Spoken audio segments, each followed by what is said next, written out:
Nothing has crashed so far. All right. So, is there anybody out there other than Kevin? I know Kevin's here to paint this this pirate. If there's anybody else out there planning to paint the pirate, can you let me know?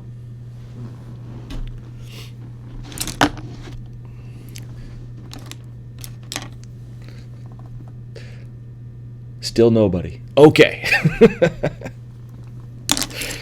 The AD zombie or something, he was typing that yes, he's here. Okay, AD zombie. Okay, he doesn't have a mic. Okay, very cool. Very cool. All right. So, the aim of this is not going to be like a how-to on a specific topic or anything like that. We're just going to take this pirate, Fenella, and as I go through and slowly paint her, I'm going to talk to you about what colors I'm going to use. I'm going to tell you a little bit about my approach as to why I'm painting it that way. And then the other big aspect of this that we're going to do is how to manage your wet palette. So does anybody out there need me to show you how to build and how to use a wet palette? And I'll wait for Zombiever there to say whether they need to be shown how to set up a wet palette. And for those of you that are kind of wondering what it's all about, this is aimed at total starting from zero beginners. And the idea is to get people kind of started painting, ease them through the journey of their first miniature, and then help them connect to other resources to help them get going in the direction they want to go with their painting. That's the general idea.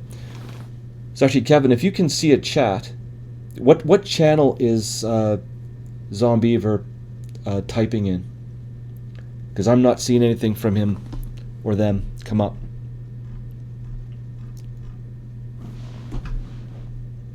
They're doing it if you on the actual voice channel.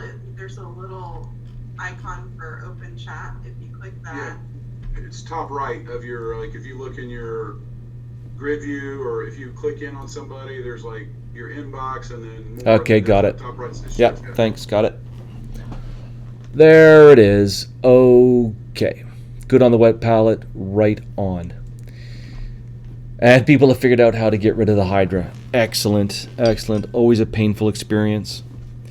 All right, so the way we're going to do this is, the general idea, okay, is that one of the first things we're going to do anytime, it doesn't matter what level you're at, I encourage you to do this, is before you start painting your figure, choose what direction the light is shining on the figure. And if you do that right from the get-go, it'll become a habit. And then down the road, when you start trying to do something a bit more advanced, you'll already be in the habit of thinking about what direction is the light shining on my mini. So in this case, I've already decided I can have the light shining on her from her left as I'm looking for. So it's her right, the left as we're looking at her. And so every time I think about where I'm going to put a shadow, where I'm going to put a highlight, that decision is going to be based on that light direction. Okay. Now the overall color scheme I'm going to go with, I'm going to do just a very simple, lots of brownish leather, fair skin tone, a reddish, orangey kind of skin hair color. We're going to do a green headband, and if people are feeling courageous, you can try to do green eyes on her, and we're going to give her a basic kind of silvery sword with a golden hilt. Really, really basic stuff. But we are going to try to make the leather look a bit interesting by having slightly different colors of leather. And we'll see how that all goes. Now, the next thing we're going to do is, so this is like the planning phase before we start painting. I'm going to use two colors throughout the process in my highlighting and in my shadows. So what I've decided I'm going to use is I'm going to use this Reaper Creamy Ivory, but you could use any kind of warm white color. And the reason I'm choosing it is it's a pretty neutral color. The yellow in it is really not very strong. So I can mix this with really any color to create a lighter version of that color to create highlights.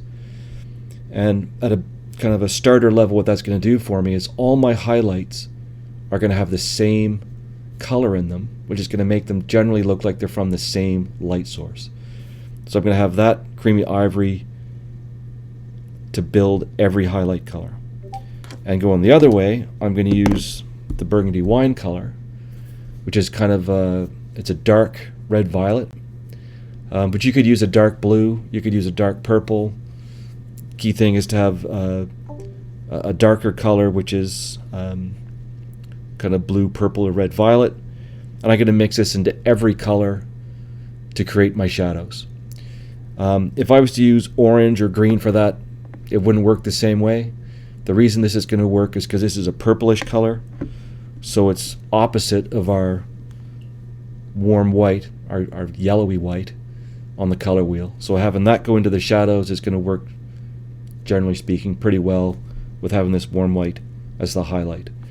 And both of these colors can be mixed with any color without creating anything really disastrous. So the first step is, on the wet palette, what we're going to do is every time I add a color in the wet palette, I'm going to have the lighter colors on my right and the darker colors on my left. And what that's going to enable me to do is when I want to create a shadow or darken the color I'm working with, I can go to my left. I know I'm going to get a darker color. The lighter color is going to be on the right, so if I want to brighten something, not brighten something, but make it a higher value, make it lighter, I can work towards my right. So to make that work, I'm going to put a big blob of this creamy ivory on the right hand side of my palette, knowing that basically everything on this side is going to get that color mixed into it to make a highlight. I do the same thing with the burgundy wine. I'm going to put that on the left, and pretty much every color I work with is going to get that added in to create my shadows. Now the main surfaces we're going to paint are going to be the skin tone, the hair, and leather. So the skin tone, I'm going to start with that. That's going to be my top line. So you can use any skin tone you want. It doesn't really matter. But what you want to avoid is something really, really light or really, really dark. We want kind of a mid-range skin tone. So if I was to use something like this rosy skin triad, we've got 3 colors there. The one on the left is darker than the one in the middle. The one in the middle is darker than the one on the right. So I would choose the middle one to be the main kind of skin tone that I'm going to use. That's backwards. There we go. Dark, medium, and then light. Now what Reaper likes, the Reaper triads are designed so that you could put all 3 of these paints on your palette and use them to build your shadow, your midtone, and your highlight. You don't really have to do that. We can start with just a midtone color and add purple in it to make a shadow and add the white into it to make a highlight. The triads just sort of do that first step for you. And if you're not super comfortable with mixing your paints, it's a good way to start. So now we've got our skin tone, mid-tone, a slightly darker color, a slightly lighter color, and to make the shadow color, I'm going to take a bit of that off to the side and mix in some burgundy wine to make a nice dark skin tone. And then I'm also going to take a little bit of that lighter color, move it off to the right, and I can add some of that creamy ivory into it to make a lighter color that will be the highlight. I'm going to do something similar with the leather. So for the leather, I picked out this Reaper Russet Brown, which is kind of a darker brown. So I'm going to put that a bit closer to the left side of my palette, and I'm going to put anything related to the leather along the bottom. And that Russet Brown is part of a triad as well. And that particular triad is a really dark brown is a russet brown, an orangey brown is the harvest brown, And then it's got this one called orange brown, which is quite a bit more orange. And actually those three are really good overall for doing leather. But I think what I want to do is I'm going to take that orange brown. And it doesn't matter, you don't have to use the exact same colors like I said, but if you want to mix your own orangey brown, or you could use a woodland brown, or even just a straight orange, we're going to mix that orange that I just added into the brown to make a variety of different leather colors. Then from there, so that's our skin tone, we're going to do leather from there, and we want to paint her hair. So I'm going to use Reaper Carrot Top Orange, no, Carrot Top Red it's called, but any kind of, again, mid-range orange will do the job. You don't want something really, really yellowy, because you could use a very yellowy color, but we're going to use this kind of mid-range one that mix a lot of white into it, which is going to make it very washed out looking orange hair. And at the end, if we want to, we could glaze a yellow onto it to make it look a little bit warmer, a little bit more traditionally orangey, as opposed to kind of a dull red. And at the end, we'll add our green. You know what? Forget it. Let's just do our green now. I'm going to put the green next to the orange.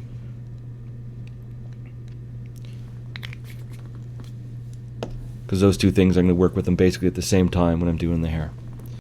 So what I didn't add was a pure white. I didn't add a straight black. We'll save those to the end. I tend not to paint with those when I'm just doing a quick tabletop mini, but I'll save them for things like black lining. If I'm going to paint a gem, I'll start with a black, and I'll use a pure white, or dragon white is what I'm going to use today. I'm going to save that for doing things like the highest highlights, reflection points and eyes, things along those lines. So I tend not to use very much white, but I'll just put a little touch of it there in the corner to kind of remind myself that I've got that step higher that I can go if I need to. And that's enough to paint this mini, really. I haven't put the metallics on. We'll talk about the metallics right at the end. We'll do those things last. But in the meantime, we'll just kind of get started. So that's the plan. If anybody has any questions, you're more than welcome to just kind of unmute and ask your question, and we'll talk as we paint. Sorry, Geoff, what color did you drop above the carrot top in the middle? I used Reaper Leaf Green. Oh, okay, that's fine. Thanks. Yeah, just a basic kind of mid-tone green.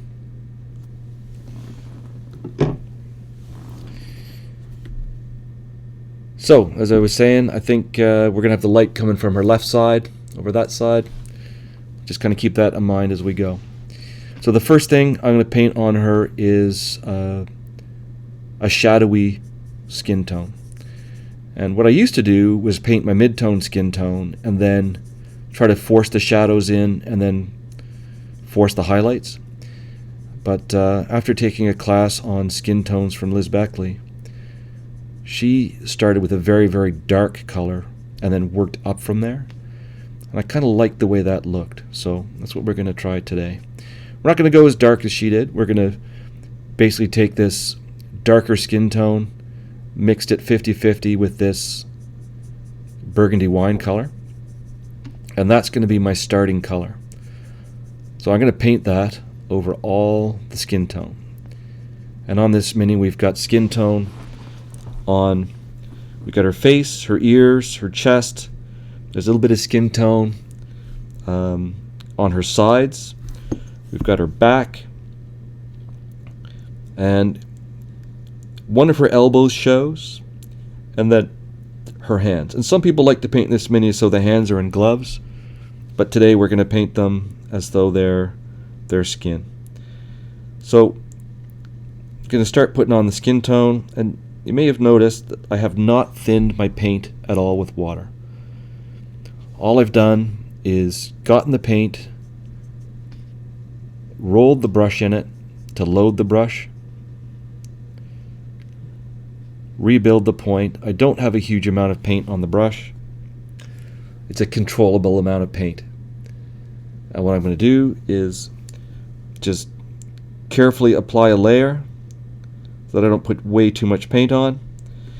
By painting it that way, I have pretty good control over where the paint goes. Quite often when people are starting out, when you thin with a lot of water, the water makes the paint more difficult to control. And you get all kinds of strange effects like coffee stains and watermarks and all those things. Conversely, if you have way too much paint on your brush and you try to paint a thin layer, you end up basically filling in all your details with a thick coat of paint, which is fine. The only downside is it takes longer for that paint to dry, which means you can't paint your mini as quickly. And when we're starting out, we don't really want to end up spending hours and hours and hours waiting for paint to dry. We want to spend that time painting the mini. So I'm going to make sure I hit all those details. Not the details, the skin areas. Those elbows. Got the elbows, got both hands. Do the skin on her back. Just kind of just above her belt and below her jacket.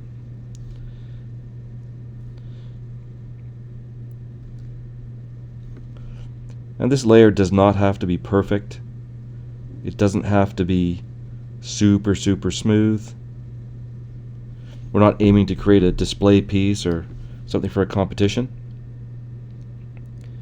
What we're doing is the basics.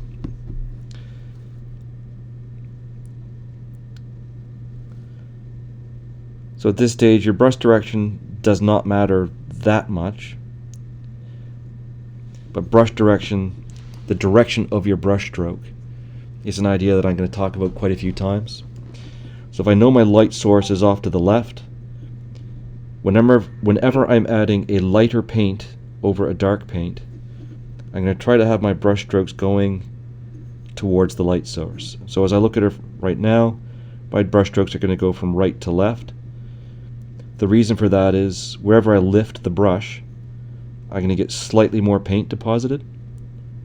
And if I get in the habit of pulling those brush strokes towards the light source, then when I'm done, my highlights are going to be brightest towards the light source. I don't really have to think about that too much. It's just going to happen naturally.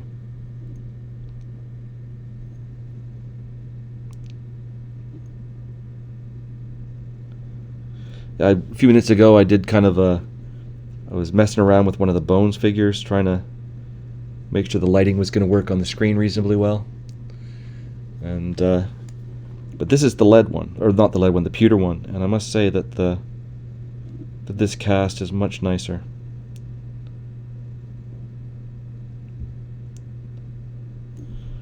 There we go. And I'm also going to paint her eye sockets in.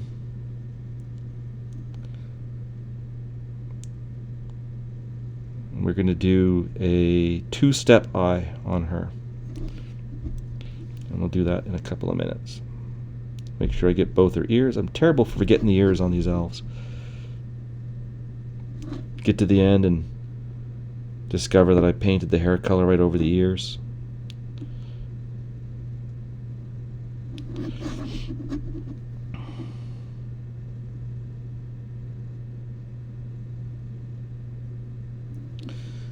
Now everybody's paint is going to dry at a different speed depending on what conditions you're working in.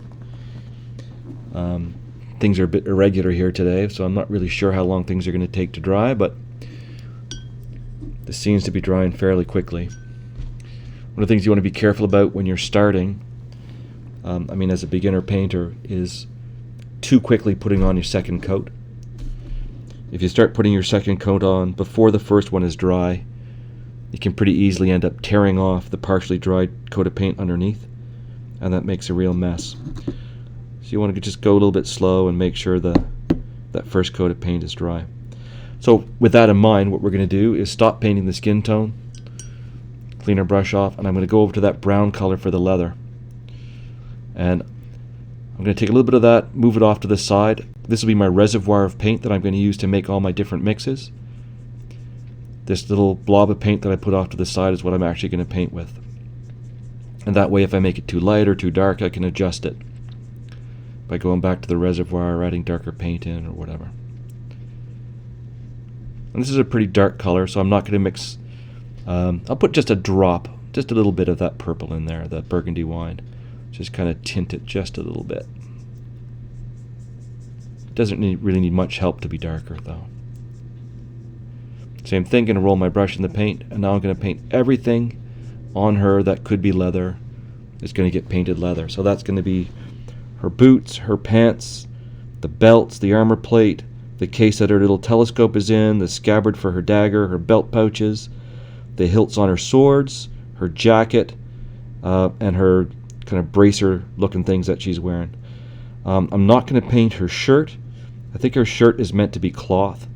So we're going to leave that, and we'll paint that a lighter color. Now, on a totally different note, if I was trying to do something a bit more advanced, like translucent cloth, at this early stage, I would paint her chest as though it was skin, just ignoring the fact that it had cloth on it. And I would just ignore the fact that it's cloth until much later. So I would just treat it as any other piece of skin, highlight it, shade it, all the normal things, and then add the shirt on by painting it on at the end. I'm not going to try that today, but this is when you would do that. So paint everything that's leather. It's going to be brown.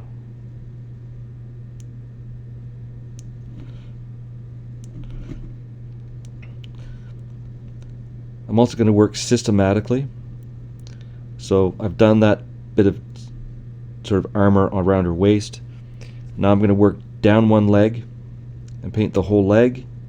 And then I'm going to go back and paint the other leg. That's so that I don't go back over areas that are partially dried and tear up the paint as I go. Work my way systematically around. Oh, thank you.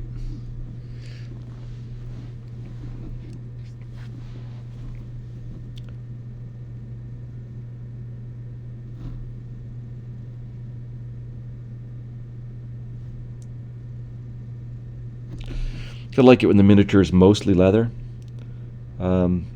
Orange browns are some of the easiest paints to do layering with, to highlight with, and even though I appear to be talking slowly and painting slowly, we're going to actually finish this MIDI pretty quickly once we get rolling. I mean, we are rolling now, but the highlighting phase is going to go really fast.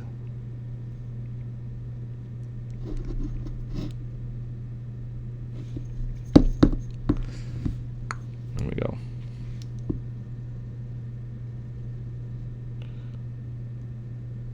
So I accidentally painted her mug brown. I think that's okay. It's probably a dirty mug anyway. It's hard to say. I'm not sure yet if she's a good aligned pirate or an evil pirate. So that mug might be for drinking beer, or it might be for drinking the blood of her foes. Who knows? I'm sure we'll figure that out by the time we're done painting her.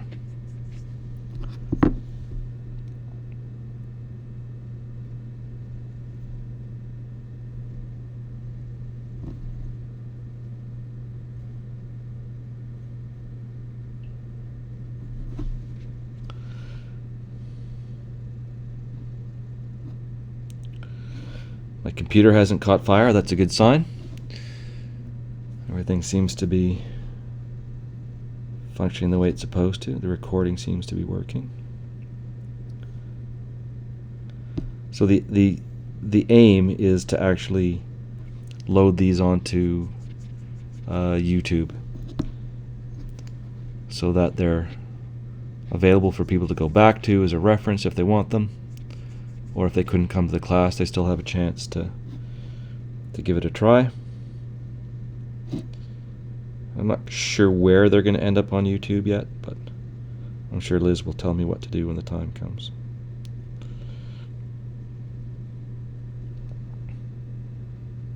I was originally going to do all this on my own Patreon and build all that kind of stuff, and then I realized that I don't want to do that much work. So It's all going to be hosted on Miniature Monthly.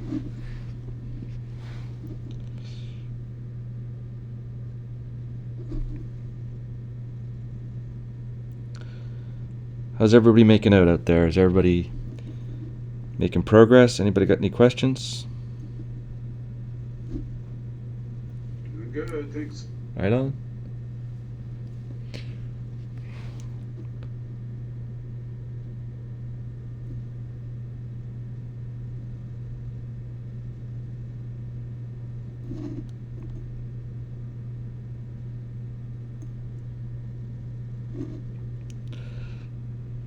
I tend to do this phase like really, really quickly.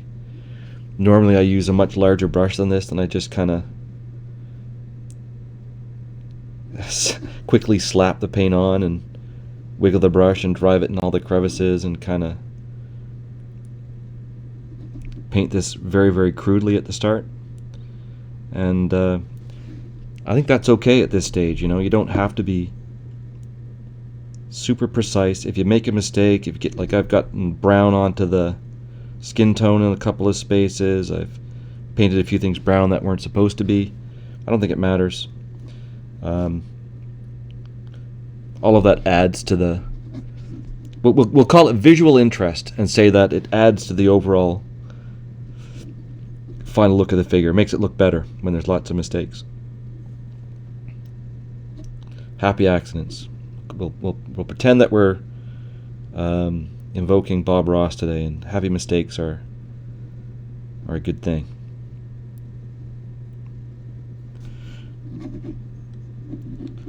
Okay, I think I only missed a couple of spots. We're almost there. The back of her jacket.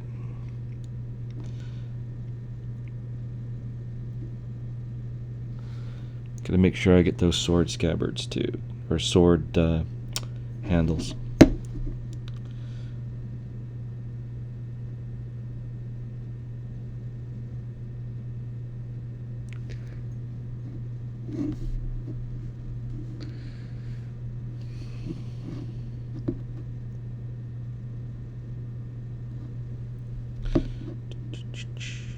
Just double check I got everything.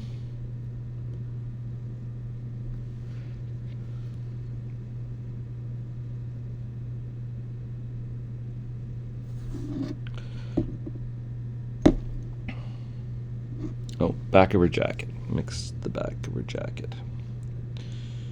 There we go.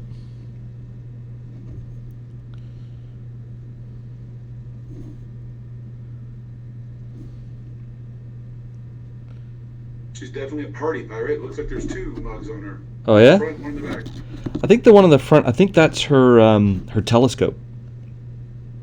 I think it's a leather case with a telescope in it.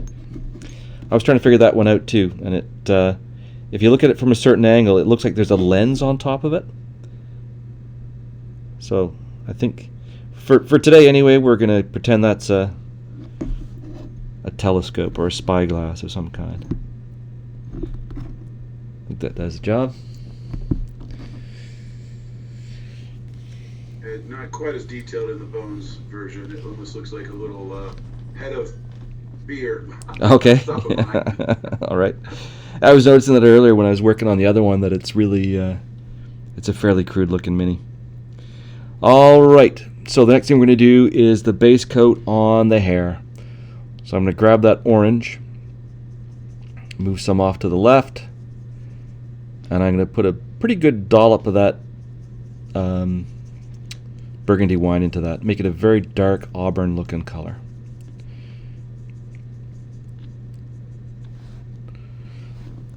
And same thing as we just did with the all the leather, we're going to paint all the hair this orange color.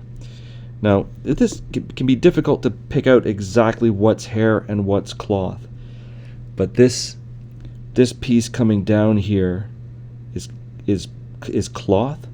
The piece along the back of her arm is cloth, but these little bits up here appear to be her hair, and the cloth comes out from underneath them. So that's the way we're gonna paint it, I think.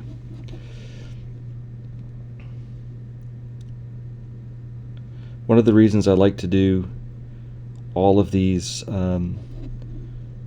base coats first. It's not just so that the paint dries, but it's so that I can also do the shadows. So like I'm painting in underneath, I'm not sure if that's visible or not. There's hair which is visible like under her bangs and in along the side of her jacket, quite close into her face.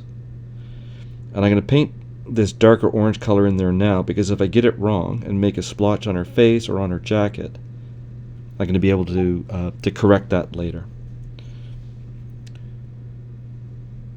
So we'll get those common mistakes out of the way early. Same thing like painting around her ear. I'm probably going to make a mess around her ear.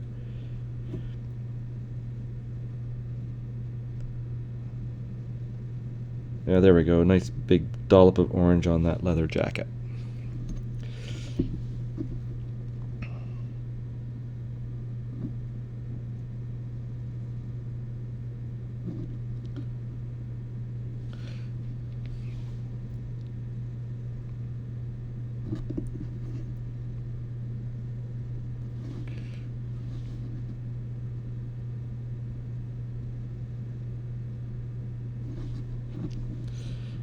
Right.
Alright, so what should we do next? Let's do the green,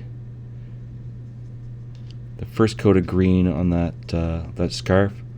So it's the same thing. I'm going to mix a little bit of that burgundy wine in the green. Make a really gross looking gray color.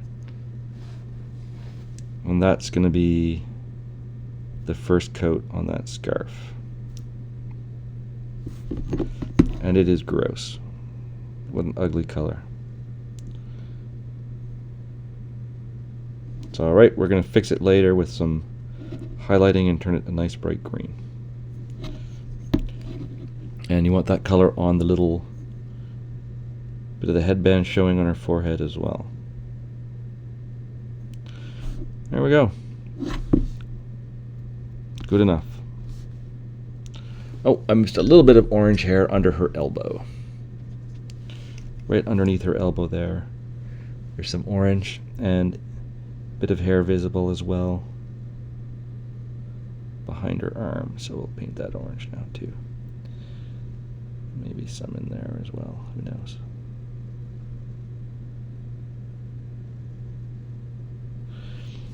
All right, where are we at? Does everybody quit? No. Still see a couple of people there. All right. Still working on the hair. Okay. Okay.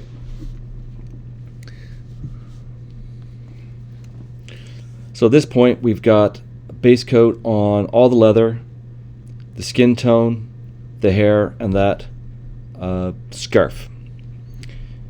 So as these are drying now, that gives us lots of places we can work and not have to worry too much about tearing up the partially dried paint.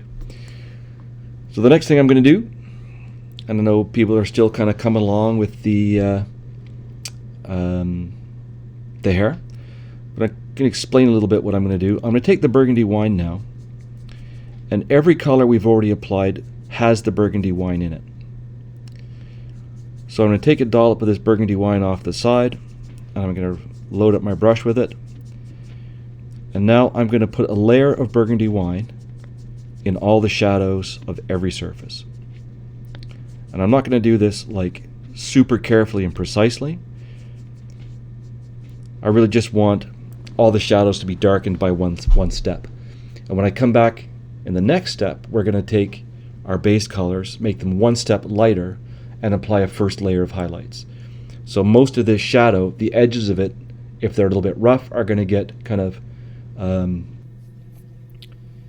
going to get layered over by the first highlight that we put on. So it doesn't have to be super precise, but it is quite a dark color. So particularly around the face and around her chest, where the skin tones are not the most opaque, it's a little bit harder to cover over the purple. So you want to be a little bit careful not to just kind of splotch it all over her whole face and her whole chest. You want to be a little bit more precise. So that's where I'm going to start. And we're going to remember that our light is coming from the left, from our left, her right. So I'm going to change the orientation of the figure. Okay, so the shadow side is looking up at me. And I'm going to go in and I'm going to add a little bit of a shadow on the side of every surface that faces towards the shadow side. So like just painted half of her face purple. I do the same thing on her neck, down the side of her chest, along the collarbones. Give her a little bit of cleavage there. And do that on the side of the jacket.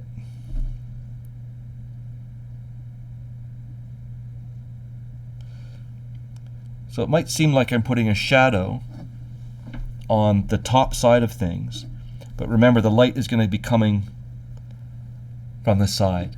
So the side facing away from that light source, everything on that side is getting a shadow.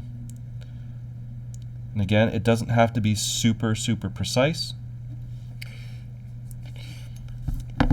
And this is where I normally start talking about, if I'm putting a dark paint over a lighter paint, I pull my brush strokes towards the shadow. So let's start doing some of that. So let's say this telescope thing is going to have a shadow on its right side. So I'm going to pull the paint into there from the light towards the shadow. Same thing with this piece of armor. It's going to have a shadow on that side. So I'm going to pull the paint towards the shadow on that side. This side of her body is going to be in that shadow. So we'll do that in there. This side of her chest, even though we haven't done the base coat on it yet, we'll do it anyway. Put a shadow in there.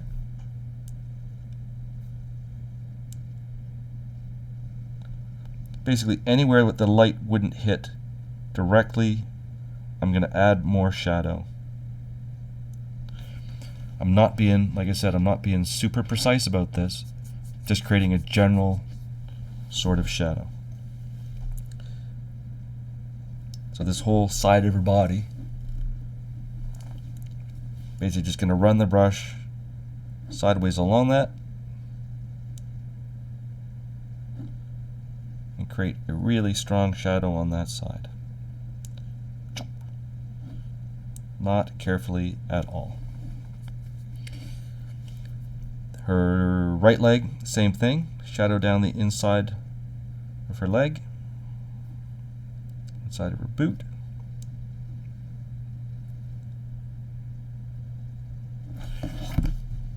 Very roughly painted, and that's okay. This arm, same thing. Jam that purple underneath.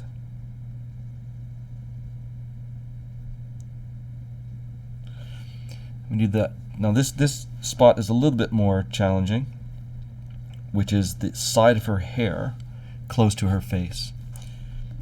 So inside the hair, between the hair and her face, we want a shadow on the hair but not on her face. Now once you get good at this kind of thing, you can put shadows wherever you want to, little tiny shadows, but for now, we're just doing kind of a rough job. We're just going to put a great big purple shadow along the inside of that hair. Okay.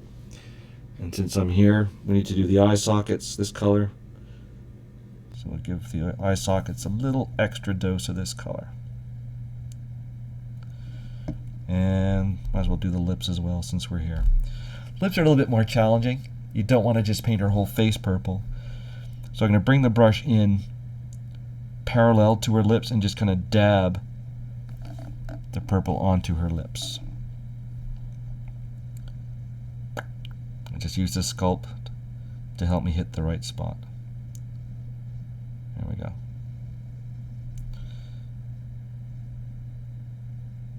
So we've got a purple shadow all the way along her arm, side of her face, side of her jacket, all the way down her leg, the inside of her other leg, and hopefully you're noticing that as this purple dries, it kind of disappears on the surfaces that already had this color mixed in with them. It doesn't really make too dramatic of a shadow. It does on the skin tone, but not really anywhere else. And that's what we wanted, just a little bit of a darker shadow in those areas. So that was all the front of her. I'm going to flip her over, do the exact same thing on the back. Right side of that arm, right side of that scarf, right side of the jacket, right side of her body, outside of her leg. Same thing on the other leg. Right down through the center. Now, a lot of purists will be saying that this should be a dark blue color. And that's probably true, but I don't care. Today we're using purple.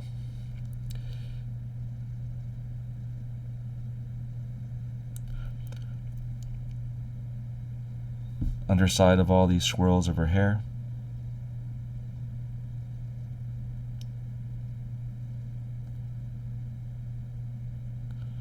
So by the time we're done this, about half of her body is going to be this burgundy wine color.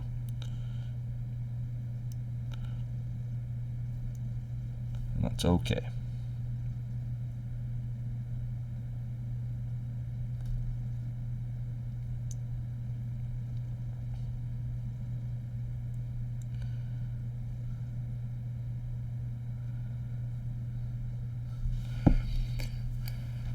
Alright, so I didn't do her hand yet. This hand on the sword. So I think what I'll do there is paint the lower side of that burgundy and then paint just the fingers burgundy, pulling that away from her body. So there's the sword. Probably should have painted that whole sword handle brown, but I missed it, so I'll paint it burgundy now.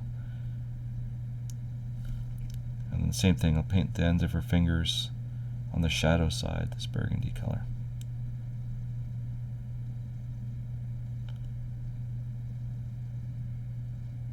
Have I missed any major areas? The swords, but I'm not doing that swords part, we'll do that at the end. Okay, has everybody quit now? No. Okay.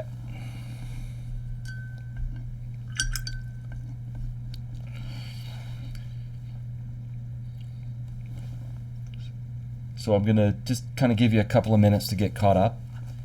Can you let me know kind of when you're done adding those purple shadows in on her?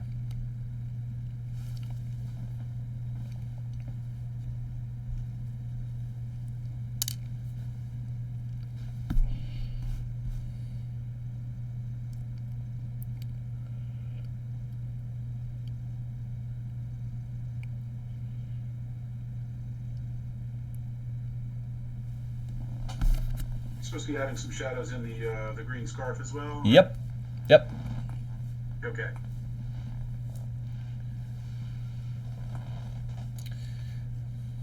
The only place that I really haven't done it is on the swords, on the metallic stuff, and we'll do that at the end. And you haven't painted the shirt yet, have you? I haven't, but I put the burgundy wine shadow on it anyway. Okay. Because when we go and paint those lighter white colors over top of that, that burgundy wine shadow is going to show right through. One of the funny things about these cameras is that when the miniature is at this stage, it can't really capture the details anymore. But once you start painting the highlights, all the details start coming back, and the camera starts picking them out again. So I'll show you one that's got a bit more detail on it, and the camera loves that. It can live with that, right? This one, hard time finding the detail.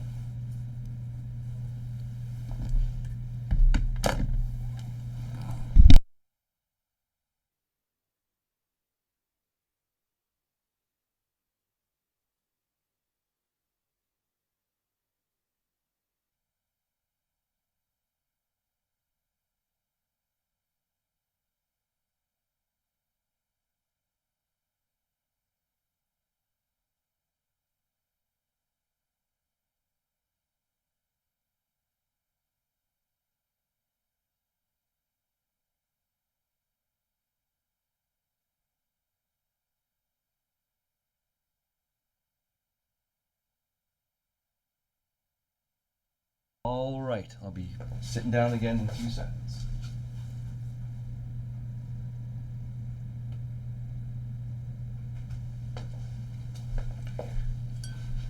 So my cunning plan to have somebody else sitting here to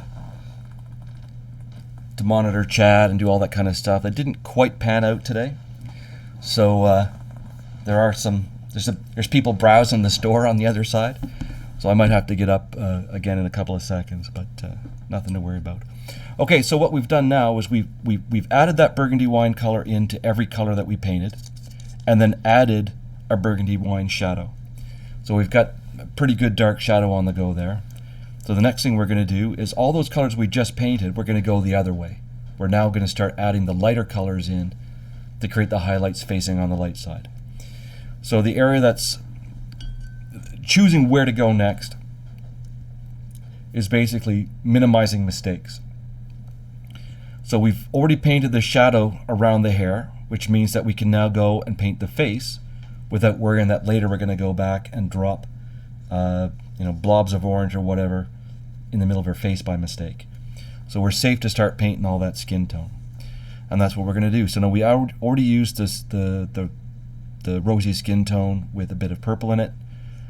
So I'm going to grab a daub of that skin tone, and exactly the same thing as before. I'm not worried about thinning this. I'm just making sure that my brush is not overloaded. And I'm going to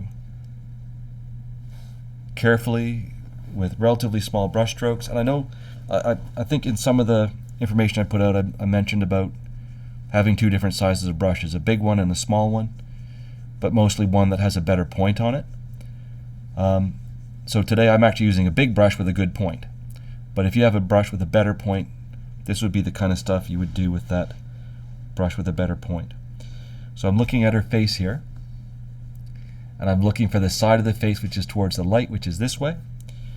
And generally speaking, I'm going to try to do my brush strokes so they go towards the light side. So on her forehead, I'll start on the right and go across towards the left. And I'll do that a couple of times, get a nice gradient between the low, not as much paint on the right, more paint on the left from my perspective. And that's going to help create the illusion of a highlight. Do the same thing across her face. Same thing on her nose, on her chin.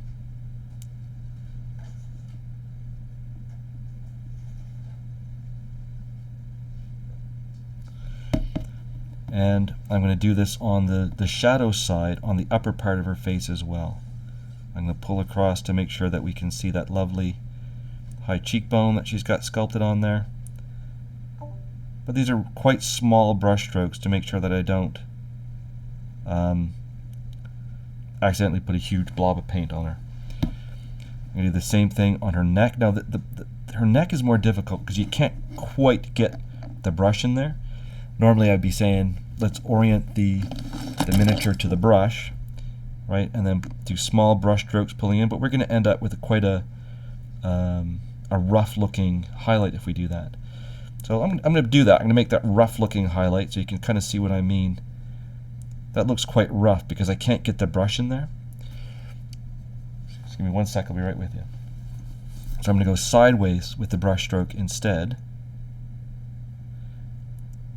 Am I on the camera? No. There we go. Sideways to get that highlight down in there. I could do the same thing on that part of her chest. Gives me a nice highlight on her neck. And then I can turn the miniature again and go back and do that breastbone. And I can then do the rest of her chest. Same way. Brushstrokes right to left.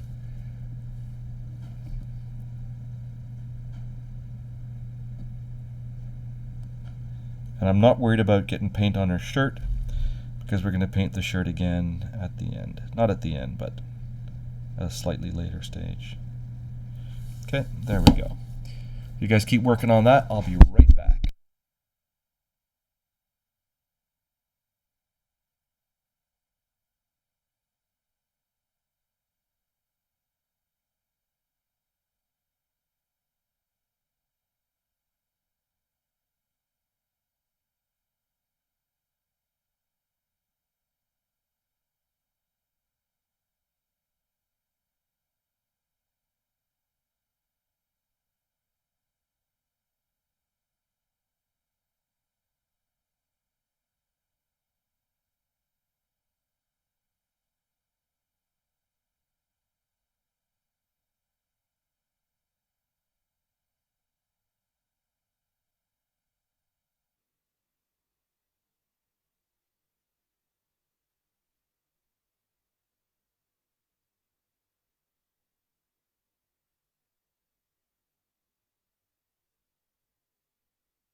All right, sorry about that.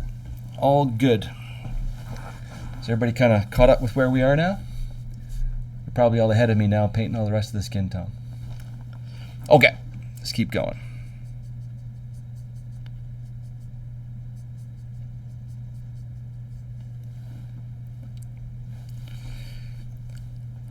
So the rest of the skin I'm going to look for her elbow.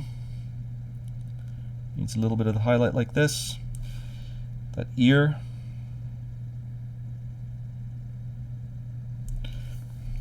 Other side of the same ear. Now I'm looking at her hand. So on her hand we've got that thumb. And same thing, brush strokes right to left to paint the hand. Same thing on her fingers. And what I'm not going to do is paint right down into the crevices of every finger. I want to keep that shadow color quite strong in between the fingers. So I'm going to paint the fingers individually.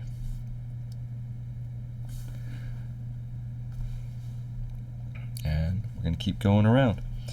What's next? Let's turn around. We got that. So we got in here, we're now looking at her back. Do the same thing again, brush strokes from left to right now, because our light source is on the other side.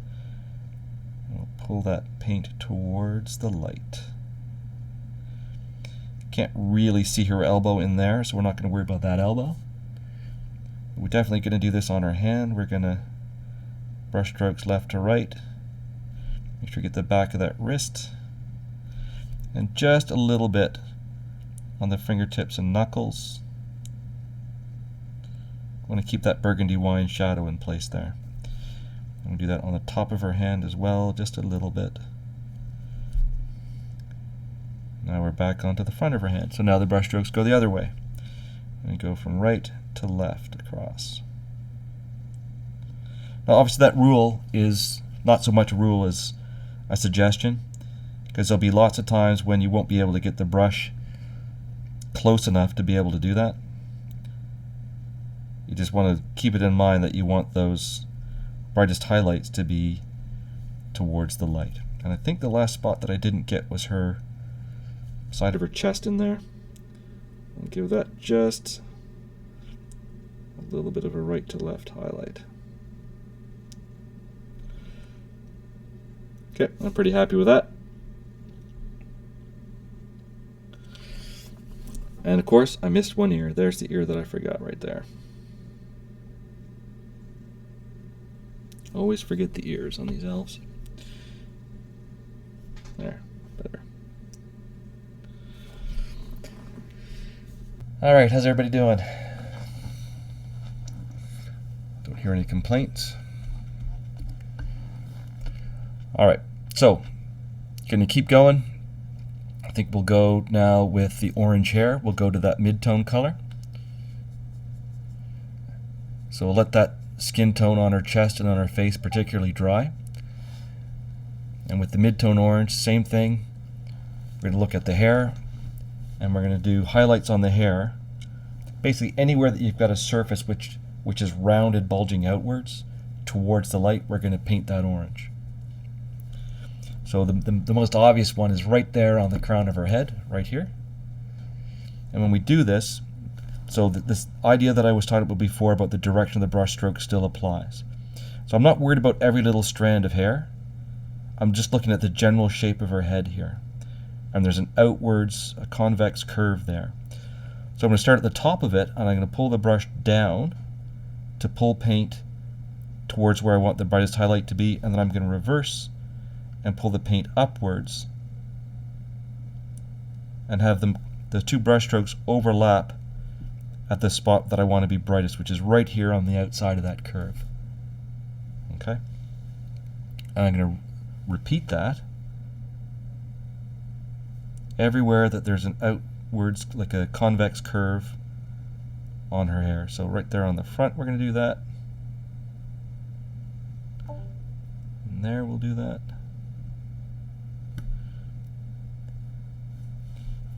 There's a little bit of a curve on this side of the hair under her elbow. So do the same thing there. And then we're going to turn her around and do the exact same thing on the other side, bearing in mind that we're going the other way now. So the light is coming from the top down from my perspective. So let's say on this bit of hair, we're going to pull the brush out towards the end of that hair to make it brighter on the tip. We've got a curve here, so I'll go from the top down on that curve, and then from the bottom up on that curve. Again, I'm not really worried about the sculpted hair texture. I'm just looking at the overall shapes. Same thing on that little bit back there. Got a nice big curl, or curve shape here. I'll do exactly the same thing. Pull down towards the center and then reverse it. And pull up from the bottom and overlap in the middle.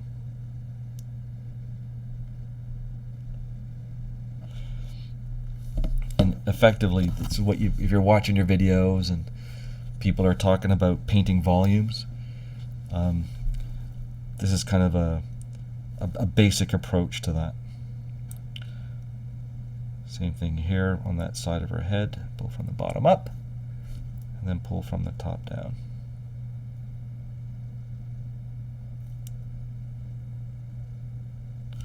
And we're going to do the same thing on the other side of her head. even though it's on the shadow, we're going to give it a little bit more color in the hair that way.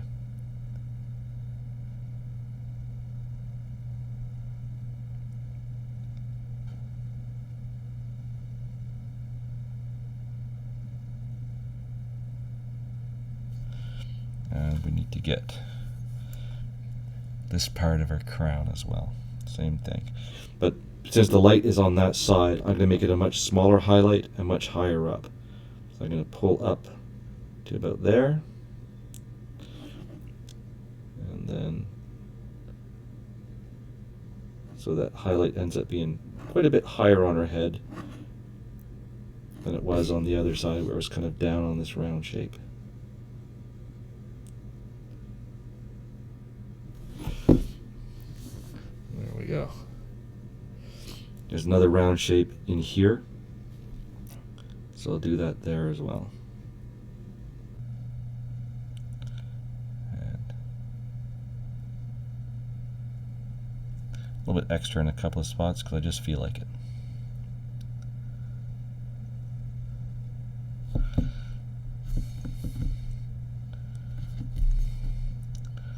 And now we're going to do, surprise, surprise, exactly the same thing with the brown.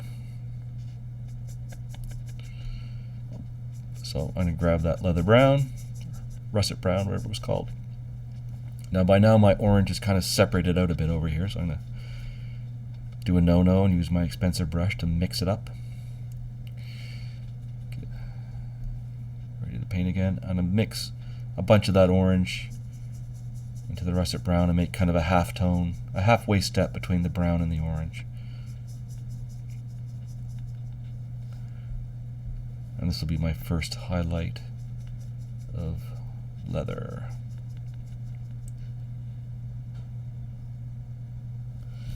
And same thing, gonna look at all the leather shapes and same idea. So I'll start right here on her coat, on this lapel. Put a bit of this light color on the lapel, and my brush strokes are going to go right to left. Little small brush strokes. Now, I made a little bit of a mistake there. I probably have a little bit too much paint on the brush, so I should have been a little bit lighter with my brush stroke. So as I keep going, I'm going to be a little bit lighter. And I'm going to keep those brush strokes going in that direction, right to left, pulling towards the light source. On this cuff, same thing. There's little raised folds of the leather. I'm going to try to hit the tops of those with this color, but keeping my brush stroke direction going towards the light source. And I'm going to work my way all the way around the coat, doing the same thing. So this side of that cuff, my brush strokes are now going to go right to left. Going to keep pulling towards the light. Pull towards the light. There we go. Going to go look at this part of her jacket underneath. And her jacket's got this little buckly looking thing. It's a strap of some kind. I'm going to give that a highlight the same way. Got that little bit of trim there. We'll give that highlight, and the main part of the jacket, same thing. Brush strokes from shadow towards light.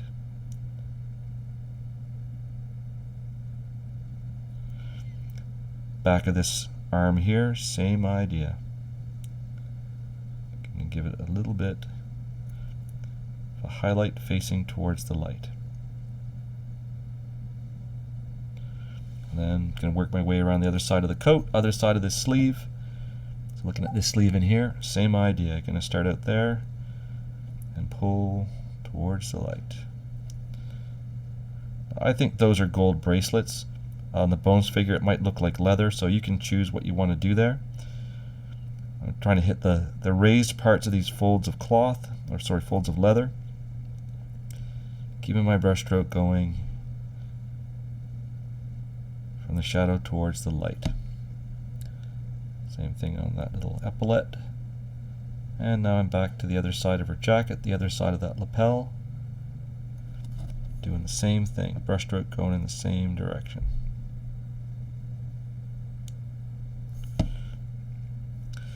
Alright, so what should we do next? Let's do this sword scabbard, exactly the same thing. Sorry, not scabbard, what's that called? Handle.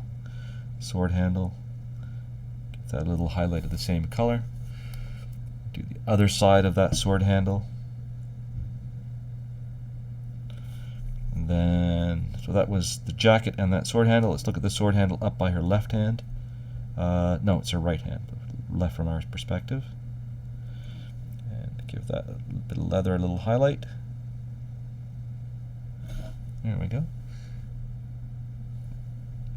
And then we're going to start working our way down. So she's got this armor plate on her midriff. Same idea. Right to left across that. And we'll paint that separately from painting the belts. We'll give each of the belts their own separate highlight. So we keep that little bit of shadow in between those shapes. She's got this leather case. We'll do the same thing with the leather case. It's got a little bit of a trim on the top, trim on the bottom. We'll paint those, pulling the brush strokes right to left. Yep.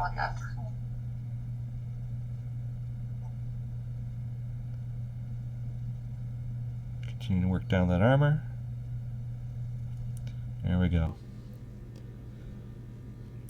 So let's do the pants now. Let's start with the right leg. I'm going to turn the menu a little bit more this time. And where I'm looking at is this part of the leg down here. I want my brush strokes to be pulling towards the light. So I'll start not in the burgundy wine side of it or the purple side of it, but a little bit further out. Leave some of that original brown showing. And I'm just going to do little brush strokes pulling from the shadow direction towards the light section. And each shape on her leg is going to get that same treatment, but not just in one big brush stroke like I did with the burgundy wine. I'm going to paint each piece separately. So each of the little folds on that leather boot, same thing. Separate small brush stroke, small highlight. And keep pulling towards the light. All the way down that boot. And each of these brush strokes, I start in the brown and then I pull it kind of until it's almost directly towards the light, then I stop.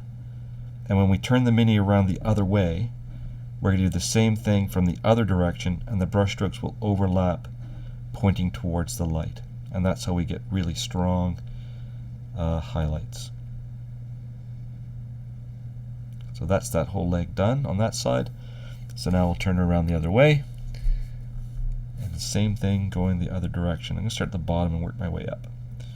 So a little bit of the heel on the boot. Sole of the boot.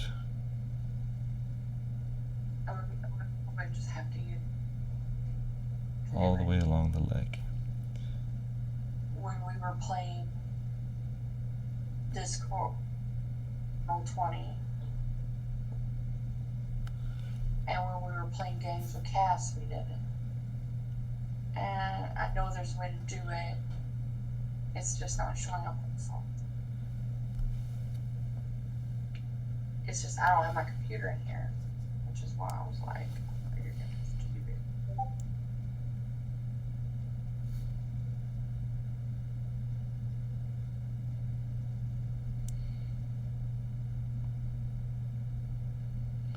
Okay. But it's okay. I primed in the wrong color too. Because they didn't say. I'm sorry, say that again?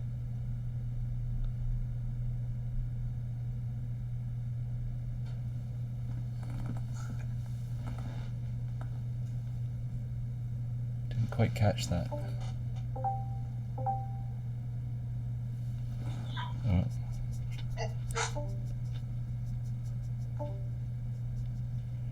Okay, so probably the more difficult piece of this is going to be around her hips. It's a little bit more of a complex shape.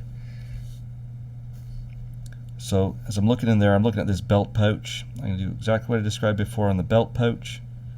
those little brush strokes pulling towards the light. But then as I look in here, I can see that there's like a belt which is holding the belt pouch, so I'll give that a highlight. And then there's a funny piece of leather that kind of goes over her hip. I'll give that a highlight exactly the same way, pulling it towards the light. But then like in there on her hip, it almost needs like a little bit of a circle of lighter color. And the same thing on this right butt cheek. It needs to be like a half circle, and the center of the circle is like under the belt. A little bit more awkward to paint, but it doesn't have to be perfect. Missed a spot up there on her coat. And the same thing on the other side of her pants. That's a round shape, the light coming that direction, so we want a bit of a round shaped highlight closer towards the light source. And this might look a little bit rough, but we're going to go back at the end and do a bit of a glaze over that to smooth it out a bit. And same thing, we're going to go down the back of her leg now. Now obviously we don't want the highlight to be brightest in between her legs. So this highlight is not going to go all the way into the shadow, it's just going to be on the most raised, how do I put that? The portion of her leg that the light would hit directly. And any surface which is a little bit raised above its surroundings is going to get its own little highlight.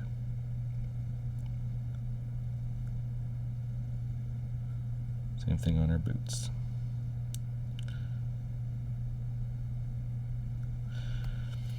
Alright, now we've got to work. We're going to turn her the rest of the way around. We're going to do the front part of that leg with the brown color. And the same thing on this side. We don't want the highlight to be inside there. Right? We want it to be on the front of the leg, close to the light, but not where the light wouldn't hit directly. So I'll start on the right and pull my brush strokes across the front of her leg. But I'm not going to go right down into those shadows. I'll hit the raised bits of the leather boots, and so on down the front of her shin, those leather boots, a little belt, right out to the tip of her boot.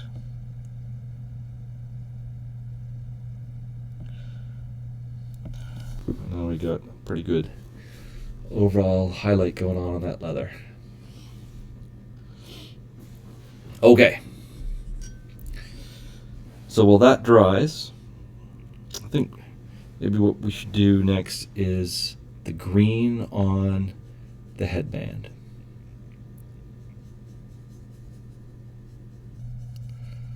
So I'm going to load up my brush with that green. Same thing, pull from the right to the left, hit the headband, there it is.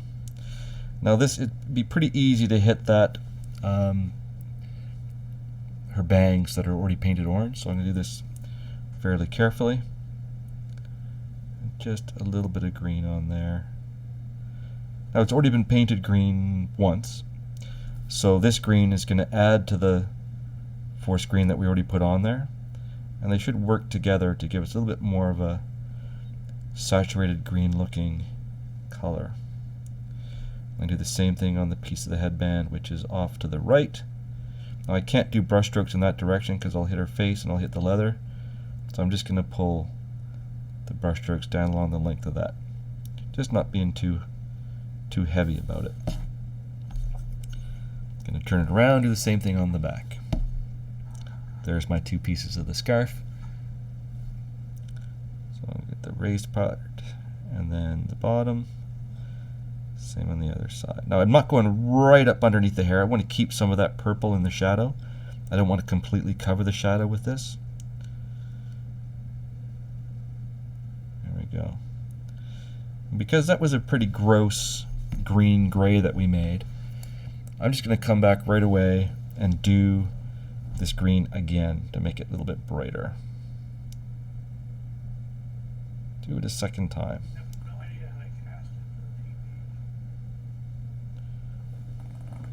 I'm sorry, can you say that again? I don't know, was that a question directed at me? I'm gonna guess no. Okay.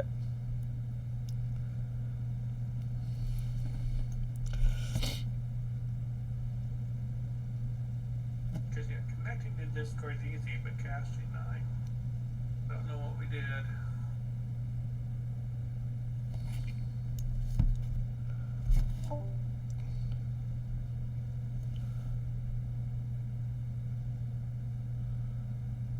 There we go. And that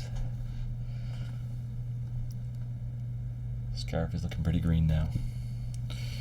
All right. How's everybody doing? Is everybody still with me? How you making out, Kevin?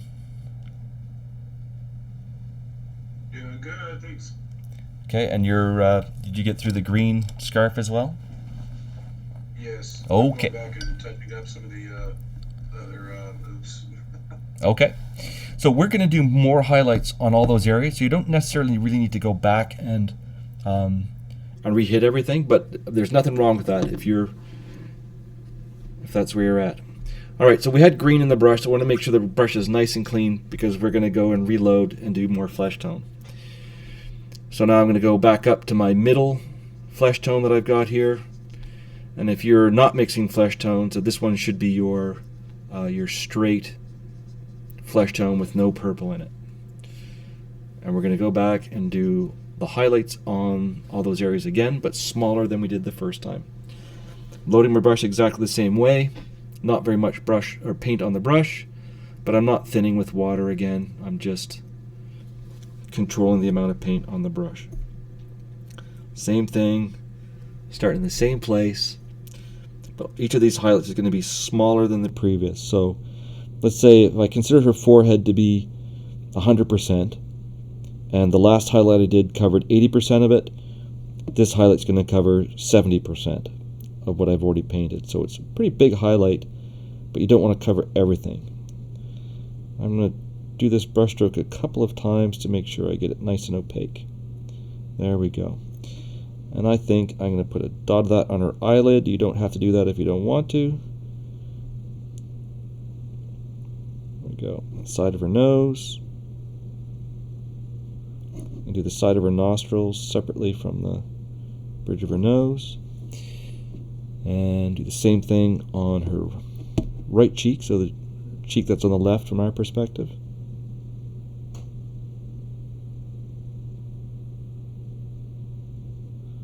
Slow, small brush strokes. And I can do that right up to the top of her lip. And these flesh tones do tend to get quite chalky. So this is a spot where you want to be careful about over brushing as the paint's drying, because this is a common spot for people to start making the skin look really rough. And if, as I just did, you get the tip of your brush is totally dry, you want to clean that little daub of paint off so the paint will flow smoothly. And if your paints are starting to dry out, I know here it's suddenly gotten very dry. Everything's starting to dry very quickly. I've had to add just the tiniest bit of water to keep the paint flowing. I'm going to do the same thing I just did, but on her left cheek. Very small brush strokes pulling towards the light, but really just hitting that round shape of her cheek to do it. And a little bit on her upper lip, not too much. And a little bit on her chin. I'll do the same thing on her ears. Remember to do both ears this time. Really just need to hit the top edge of that ear on the left side. And then, same as before, I'm going to go down the side of her neck with a very gentle brush stroke. I'm going to make sure I highlight her collarbones because they're nicely sculpted.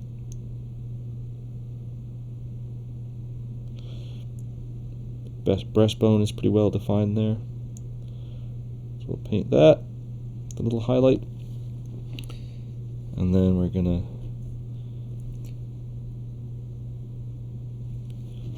try to make a slightly rounder shaped highlight on her chest, kind of give some volume there.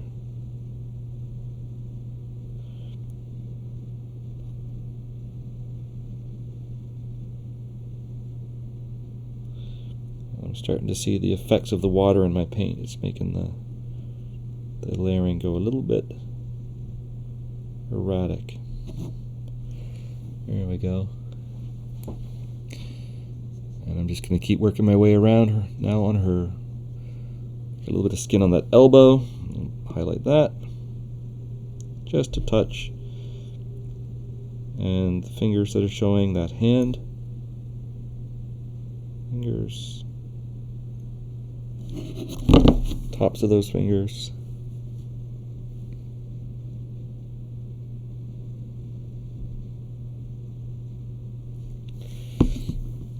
Continue to work our way around. That takes us back down to that bit of her back, which is showing. This doesn't need much of a highlight. It's not getting a lot of light. So just a little bit of a highlight on the side closest to the light. Same thing on the back of her hand. It doesn't need very much. Just a little bit in there. Maybe a couple of those knuckles need to be highlighted, but not too much. And then we're back around to the front. That thumb definitely needs a highlight. Maybe just a dab on the palm. And tips of those fingers. Feels like she's missing her fingertips, like the handle of her sword is a little bit too big for her hand.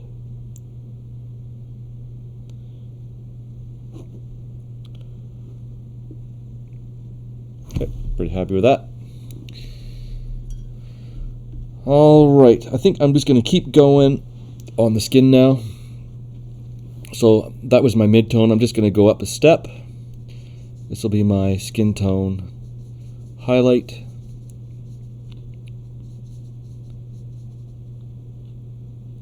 If you're using the mid-tone, you want to add a bit of that creamy ivory in there now. You really want to make sure there's not too much paint on the brush now, because basically all the highlights we just did, we're going to do them again and smaller. So that forehead, like I said, if it was 70% covered, this one will be 60. 60% of that surface area. Side of the nose, that round part of the cheek, little dot on the upper lip, or not on the upper lip, on her above her lip, a little bit on her chin, the tip of her ears. Okay, side of the neck, but much smaller highlight than before. On those collarbones, I don't want to highlight the whole collarbone, just the piece closest towards the light. So I'll put a little dab of light on the end of that collarbone.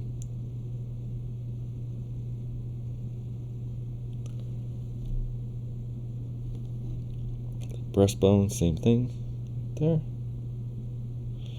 And same thing as before, we want to try to get a slightly rounder shaped highlight on her chest.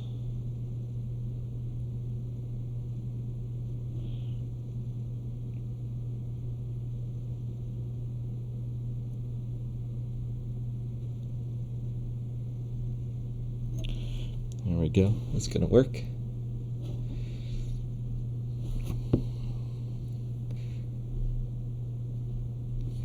I've lost my focal distance. It's a bit better. Okay, keep going around, do her hand. So tip of the thumb, smaller highlight on her palm. And now I'm just going to try to hit the knuckles, not the whole finger, just the raised bit of her knuckle. Oops, grabbed the wrong paint. This is why we have it organized, so we can remember which one is which. So I'll clean my brush out and reload. There we go. I'm going to skip her elbow this time, I think. I'm going to skip the small of her back. Just a tiny bit on the back of that hand. And then then back to the front.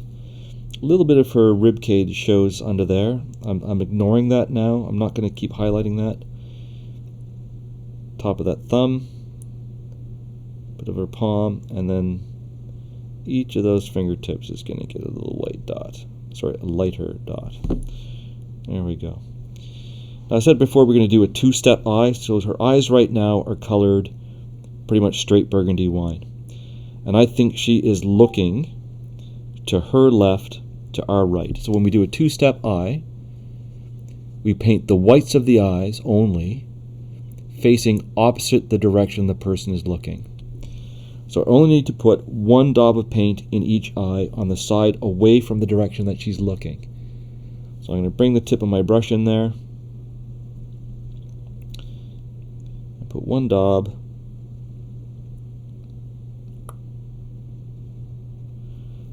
To make it look like she's looking to her left. There we go. Now she's kind of looking off to the side a little bit. And that's good enough for her eyes, I think, for this one. Don't need to put much more effort into that. And I think, yeah, we'll go one more highlight on the skin tone. So I'm going to go, like I said, to my creamy ivory. I'm going to mix creamy ivory into that highlight skin tone to make a much lighter color. I'm going to go around and redo just the main highlights. So I think a little bit on her forehead. So this one's quite small, be about 50% of the remaining space. Side of her nose, tip of her nose. That cheek is going to get a little tiny round highlight on the upper part. A little bit on that Cupid's bow on her lip. Touch on her chin. You can give her a dimple if you want. Don't have to. I probably shouldn't have. Tip of her ear definitely gets this color. I think the collarbones, but I'm not going to do the side of her neck. Maybe just a touch on the side of her breastbone right there.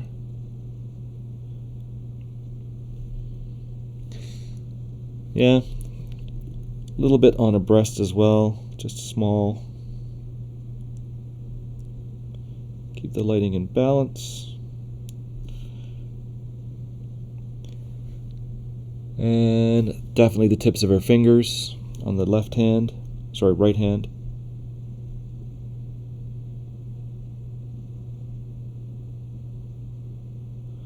The tip of the thumb as well, I think. I don't think any of the skin tone on the back needs any more highlighting. I think that's good enough. But I think her left hand on her right hand from our perspective, I think the top of the thumb needs just a little bit of a highlight, and that's enough on that hand. There we go. Now she's highlighted for skin tone. And that's about how bright we're going to go with all the other highlights as well now.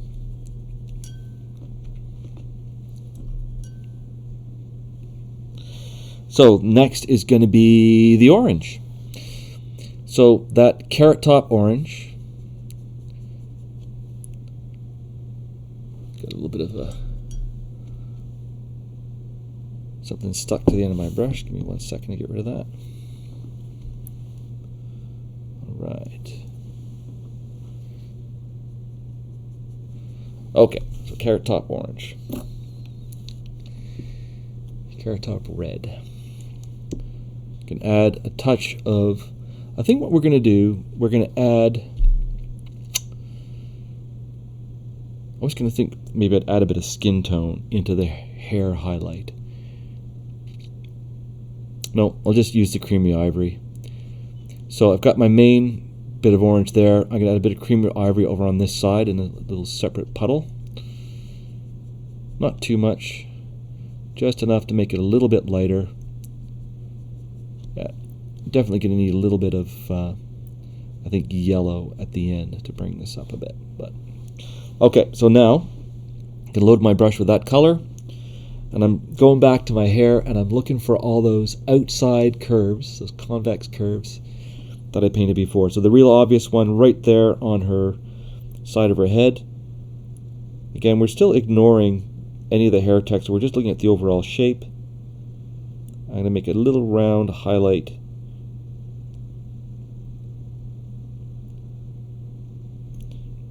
Cover about 70% of that previous highlight.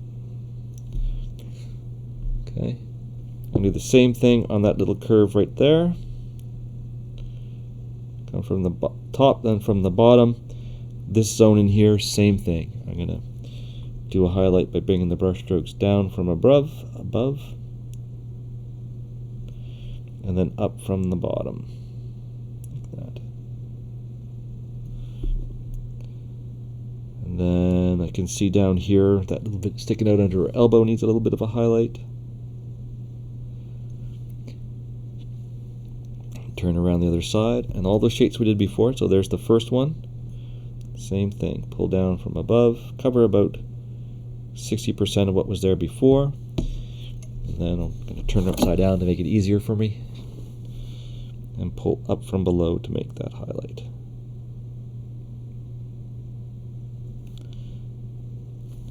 The next one is there.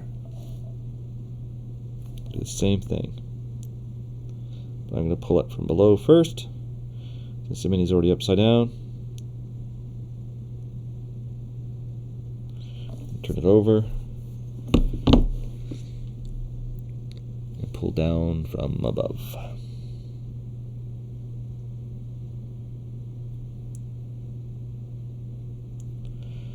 A little one there, same deal.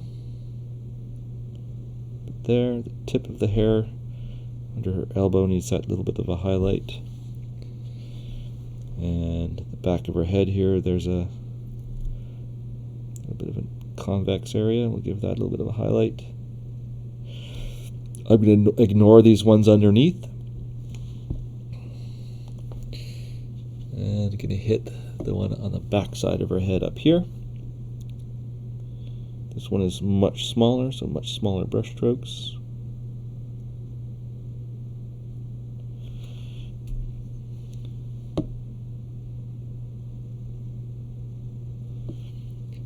There's a little curl down there. I think that one needs a little bit of help.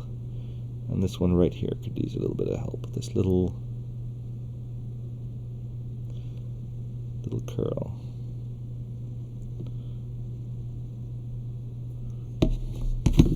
Let's see, what do you think? Have we got most of it? I think that one needs that highlight to be a little bigger. Alright, I can see I made a mistake. I'm going to grab the burgundy wine and use that to fix it. When I was painting her eyes, I painted an extra eye. Right in there. So I'm going to cover that up with the burgundy wine.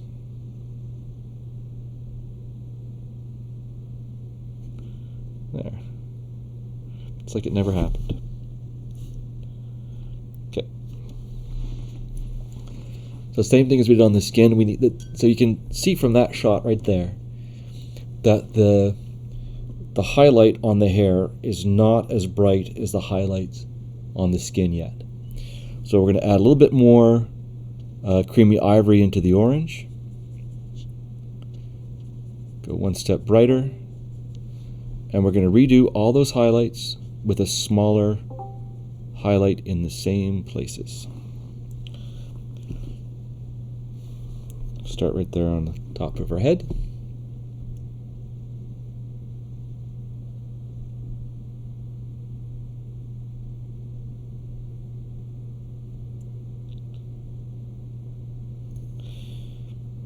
Bit on that. That one. Working my way down, there's that big curl there.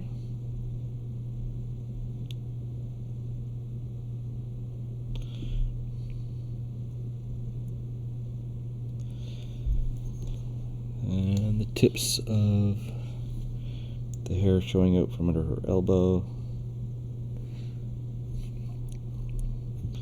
And same thing on the back side now. So these highlights should be about half as big as the ones we did last time, quite a bit smaller. And the smaller these are, the shinier the hair will appear. And you'll note I'm still just ignoring the hair texture, I'm just painting the shape.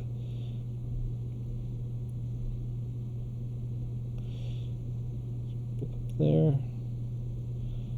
Back of her head needs a little bit of an increase. That little curl under there needs a little bit more. And actually, that makes it really obvious, the kind of chalkiness of these white colors. That's why at the end we're going to go back in and glaze a little bit of orange in there. Now I'm looking at the top of her head. That same color. Try to make this one quite small.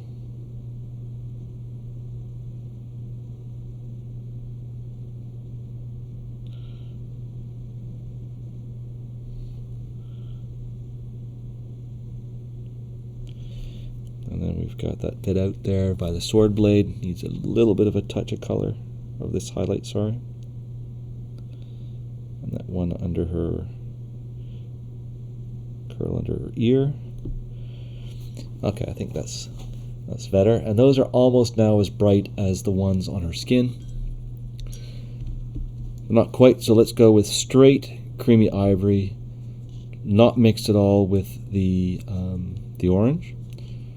And now we're going to go back and do the highlights again, but this time only hit the tops of each strand in the texture. You don't want to fill the volume entirely. Okay, so like on this part of her hair here, we can do like a little dab, dab, dab on the top of the strands.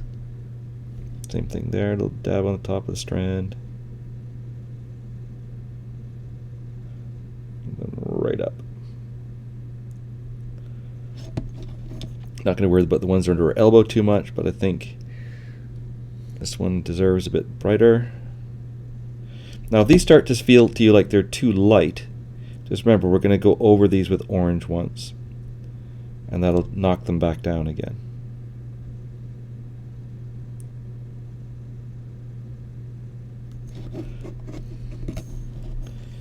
Same thing in there. I think that's enough. We don't need to do those other ones. Alright, so now they're almost as bright as her skin. Alright, so let's leave those alone for a few minutes to dry. Next thing we're going to do is the exact same thing to the green. We'll add some of that white creamy ivory color, or whatever you're using as a warm white, into the green.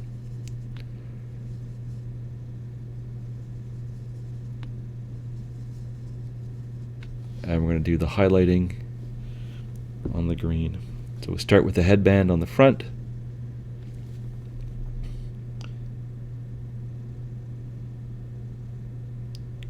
Brush strokes same direction as before, right to left, towards the light. About half of that headband gets that highlight. The strand of that headband down by her arm, just kind of hit the raised areas on that with a little stripe of this lighter color.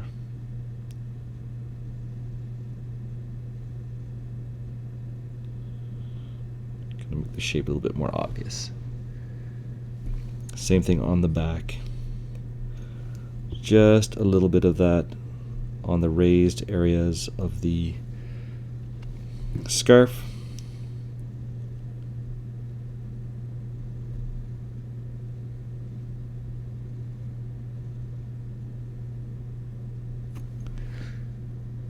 Doesn't need to be too complicated.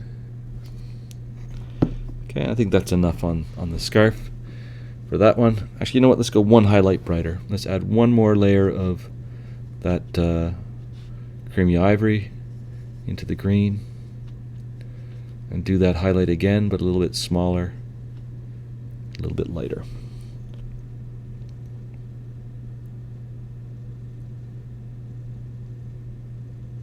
So those brush strokes are really small.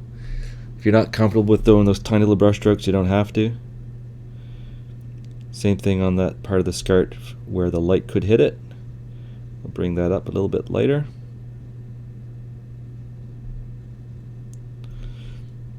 And I don't feel like we need to do it on the back. No, we'll just do that on the front and leave it there. Alright, that works. Alright, let's do her shirt now. So for this shirt, we had done a little bit of a shadow with the burgundy. So I think what I'm going to do is get a little bit of that burgundy off to the side, and I'm going to add a big dollop of creamy ivory into it and make kind of a light purple color. Quite a light color.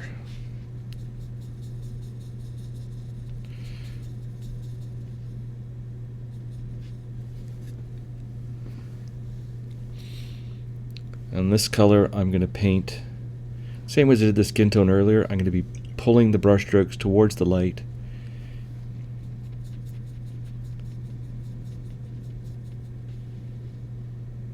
Putting on pretty small brush strokes of that purple color. Now, the shirt has like a little tie in the front. It's got a little lapel on it that's kind of folded over, and then it's got two round shapes which have little creases of cloth on them. What I don't want to do is conceal all the shadows that I already did. So I'm not going to go right to the edge of that cloth. I'm going to leave a little bit of that purple showing. Okay, so I'll start with this little lapel at the top here. I'm going to pull across the top towards the edge, but I don't go all the way to the leather. Okay, leave a little bit of that shadow showing. Similarly, I'm not going to go all the way onto the skin. I want to leave a little bit of a shadow between this cloth and the skin. There's this little knot in the front. I'll just dab this color onto the knot so I don't completely obscure the shadows that I already put in there. There's just a little bit dangling down. We'll do that next.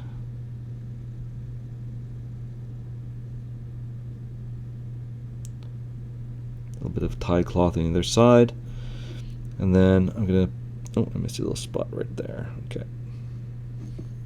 And then the main shape of the shirt over her breast there, we're going to paint that as a round shape, pulling the brush strokes towards the light.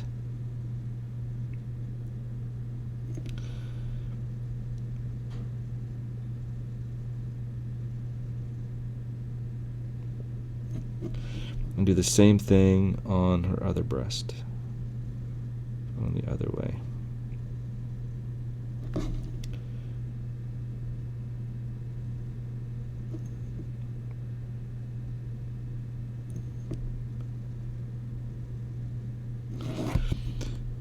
Good enough. So now remember I said we were going to make this a white shirt. That doesn't look like a white shirt. So what we do is we get that creamy ivory, and we add another big dollop of it into that mix we just made of the, to make that purple.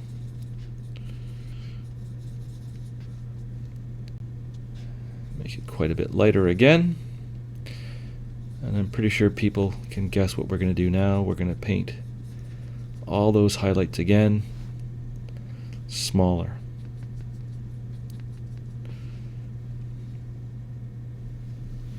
Brush strokes pulling towards the light every time, and these brush strokes should be quite small. It doesn't have to be a long, continuous, smooth brush stroke. It's also a cloth texture, so it's okay if we make it a little bit irregular looking. There's the first bit there. Do the other side of her chest, little lapel there.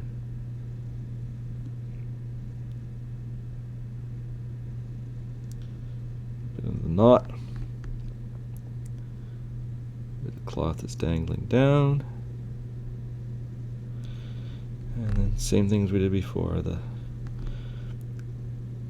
left side of her chest. But again, don't cover the whole previous layer, leave a bit of that layer showing.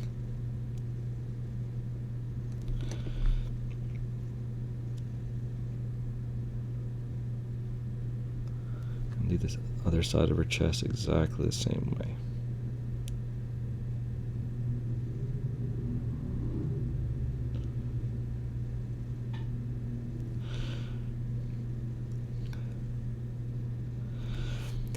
All right, starting to look a bit better. So now we're going to do creamy ivory with no purple, just straight creamy ivory. Move a bit of it off to the side so I can mix it up. Really not too much paint on the brush. These are going to be tiny, tiny little brush strokes in exactly the same places, but a smaller highlight.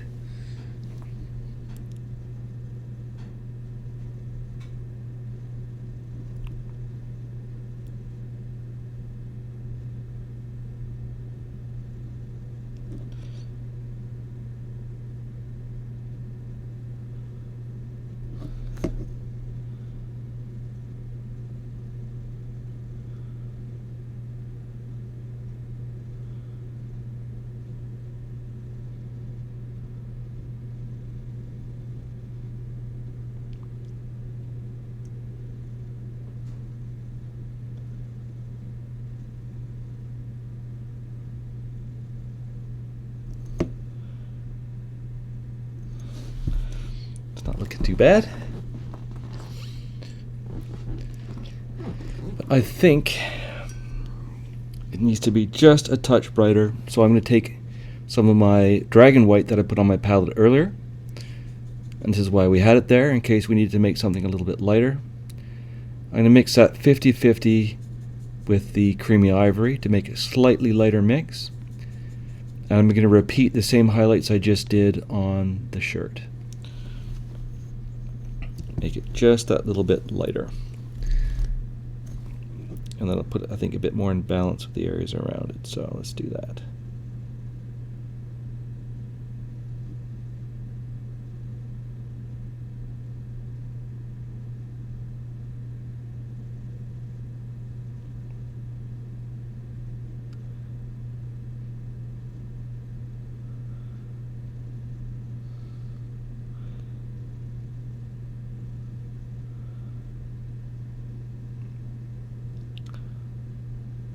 That's better.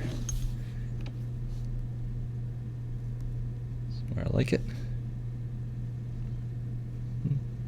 Okay. So now, let's see, we're 2 hours in, so that's just about right. Now we're going to do the same thing with the leather. Now we don't want the leather to be brighter than any of those areas we just did. So we can kind of keep adding the,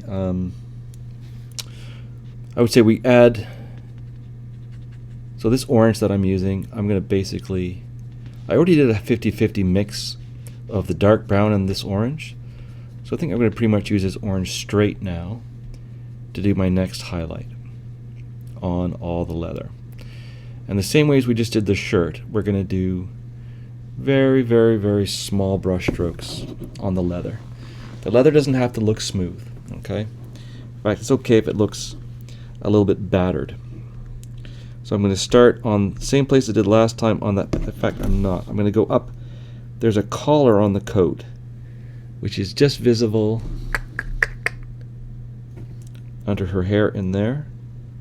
And I'm just going to pick out the edge of that with the tip of my brush to bring the shape out. It's a bit like an edge highlight, but I'm not running the brush along the edge. I'm just kind of putting little dabs of that orange color on the shape to make it visible. And then I'm going to keep doing that, little tiny brush strokes going around the orange leather all the way around the coat. Keeping my brush strokes always going in that same direction towards the light,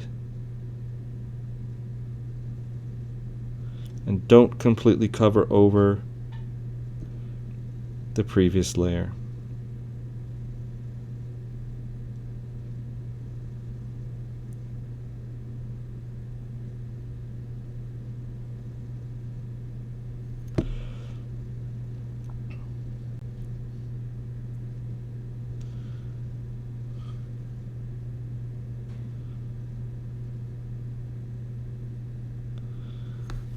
The shape is starting to be quite visible. Okay. Keep working my way around the coat.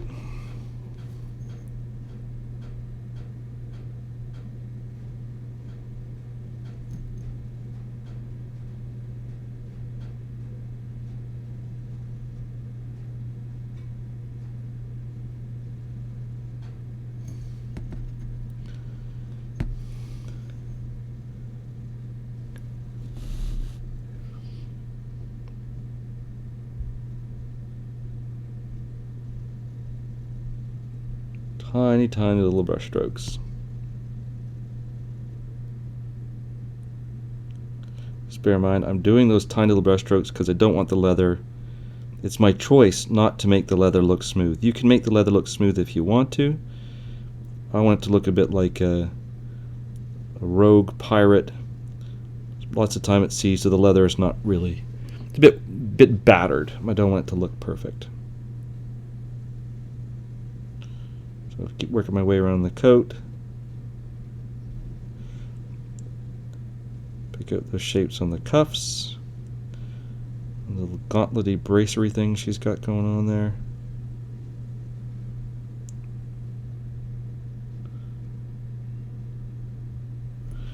All the way around the coat to the other side. Just keep doing exactly the same thing. Catch all those raised surfaces. Little dabs of orange color to make them visible.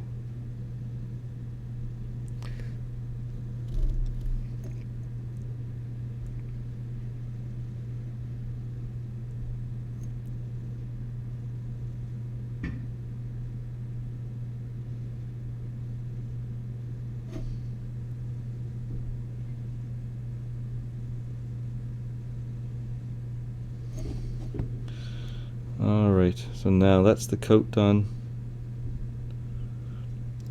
Got this armor plate on her midriff. Some dabs of orange on that.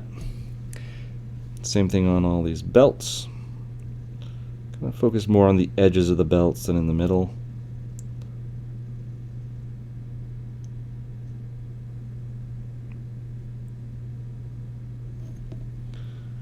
The lower part of that armor plate, it's got this little bit of trim on it. Not sure if that's visible on the bones one.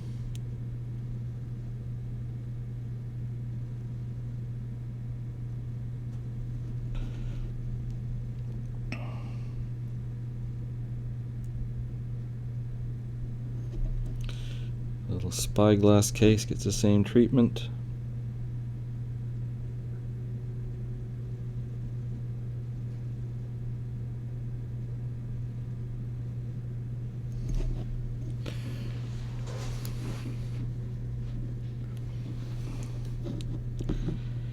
And I think, yeah, so we're almost ready to do the pants. Let's do a little bit on that raised source handle on the side that's raised up. And then the one in her left hand, we'll put some dots on that. Make it look like it's got a bit of a leather texture. Just dab some dots on there. Okay. Time to do the pants. So on the pants, exactly the same thing. Tiny little brush strokes. They don't have to be perfectly regular. They don't have to be perfectly placed. Just try to keep them all going in the same direction so that they give a sense of like where the light source is coming from,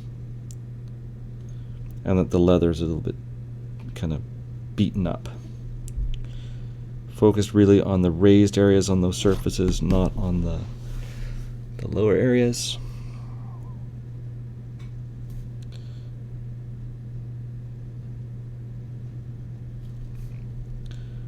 Same thing on the belt pouch. Keep working your way around.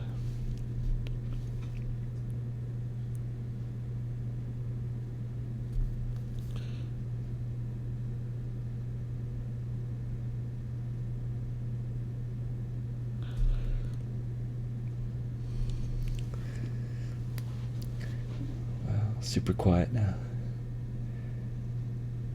You guys are welcome to ask any questions if you want to.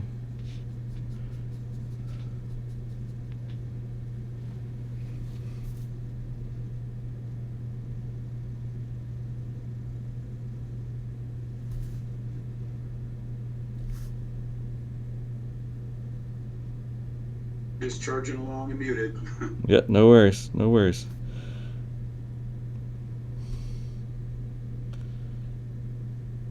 If I look up and there's nobody left in the chat room but me, well, it wouldn't be the first time.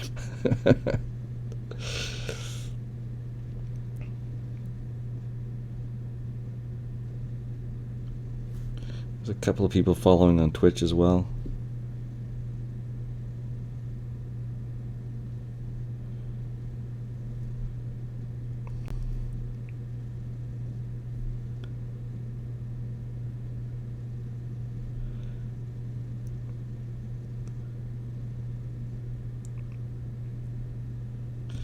So this is this orange color. It's pretty strong. Like, it's got a lot of yellow in it, the one that I'm using. So you don't need to. It doesn't need a lot, right? It's fairly small highlights is what we need. And that's all the way around the jacket and the pants. Oh no, I forgot to do the front of the pants. Keep going on the front of the pants. Seem to be completely ignoring that belt pouch on her other hip as well. So we'll make a mess out of that with this color now. Fix it with the glaze at the end.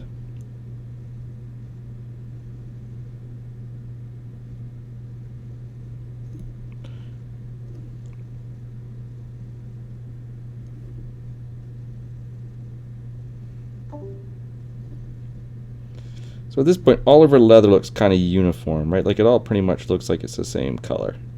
Well, it is all the same color. So, as I said, I didn't want to make the leather as light as the skin and as the cloth.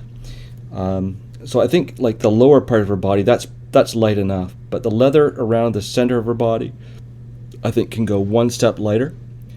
So I think what we're going to do, we'll grab a little tiny bit of that creamy ivory and make a mix with the orange.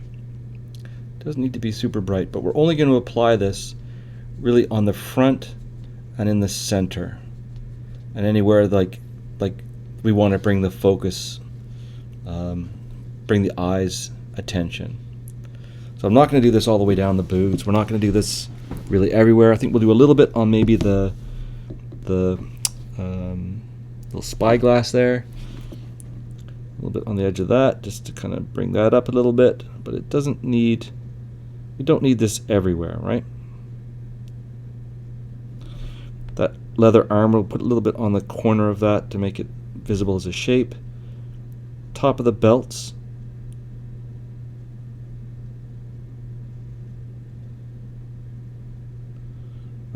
Each of the belts has a little bit of brown leather in the center of the buckle. I'm going to try to pick out those with this color. The dagger handle, the dagger scabbard, can use a little bit of this. I think the top of each boot cuff.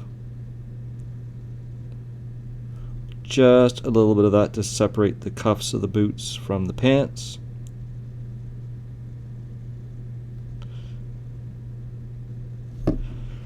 That'll do it. And then I think the lapel of the coat.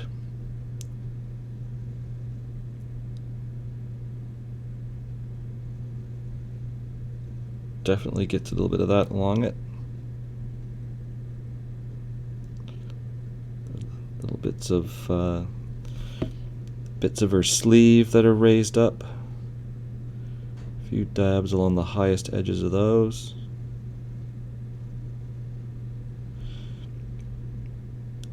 A little bracery thing or a raised part of that.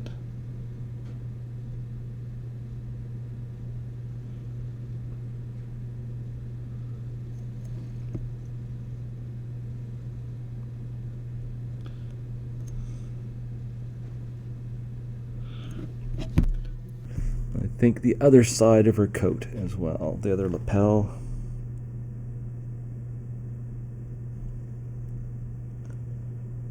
Really focusing on the side of that lapel which is facing the light.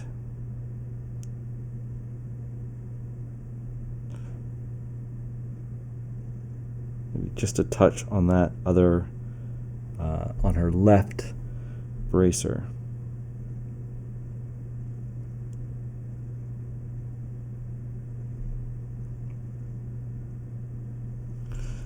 To kind of bring it up into visibility. I think that's enough. A few little touches maybe on that belt pouch. That belt pouch doesn't stand out very well. Let's give it a few more.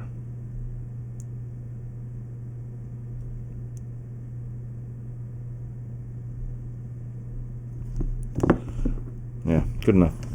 Good enough. Okay, so how do we make the various leathers look different? So what we're going to do is we're going to glaze slightly different colors over each different leather. So let's say for the leather armor plate in the center of her body, let's take that. So when we made all these different mixes, right? So the orange mix that has the little bit of burgundy wine in it.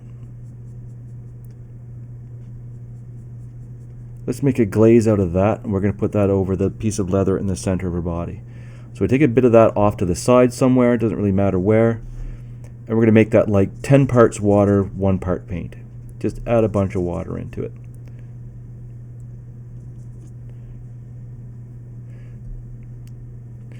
And we're going to put a layer of that over the top of just that armor plate right in the middle. So what I'm going to do is just run my brush sideways along that slowly to let that orangey color flow over that piece of leather on the top part, below the above the belt and below the belt. And that's going to make it look slightly different from the other leather around it.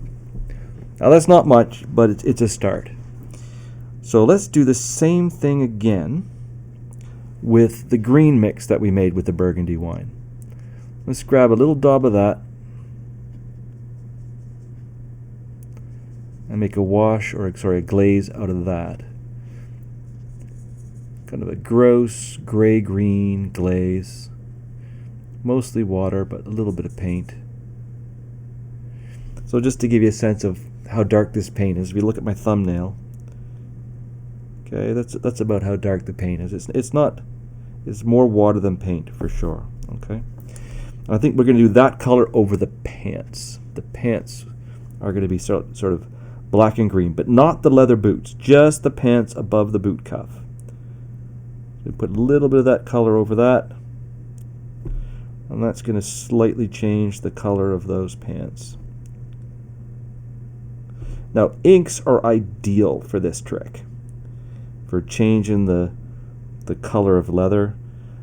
Your classic, burnt umber, burnt sienna, raw umber, those colors thinly glazed over leather will change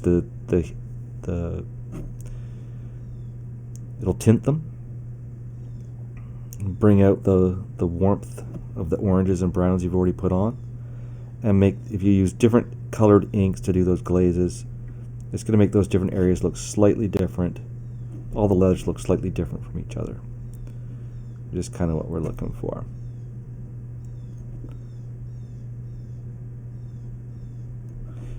Now this subtle difference may not show up that well on screen, but I'm going to post the photos of this girl when we're done. You'll be able to see the difference in the photos pretty clearly. There we go. So now we got to figure out what color are we going to make that jacket. And I think the jacket is like the darkest part of her equipment. So let's do a glaze of straight burgundy wine over the jacket. Same thing though, we don't want to use the straight paint. We want to take the paint off to the side. We're just not putting any other colors in it, and we want it to be more water than paint. I'll make a glaze out of that. And we're going to put that over the jacket, but just the jacket, not the bracers, not any of the equipment, just that piece of the jacket. And when you do this color is quite dark. So we want our brush stroke direction to pull this glaze towards the dark. So I'll do it at the back of her jacket first because it's the easiest. And I'll start my brush stroke on the light side, but pull it towards the dark. So I'm going to go right to left, slowly across the back of the jacket.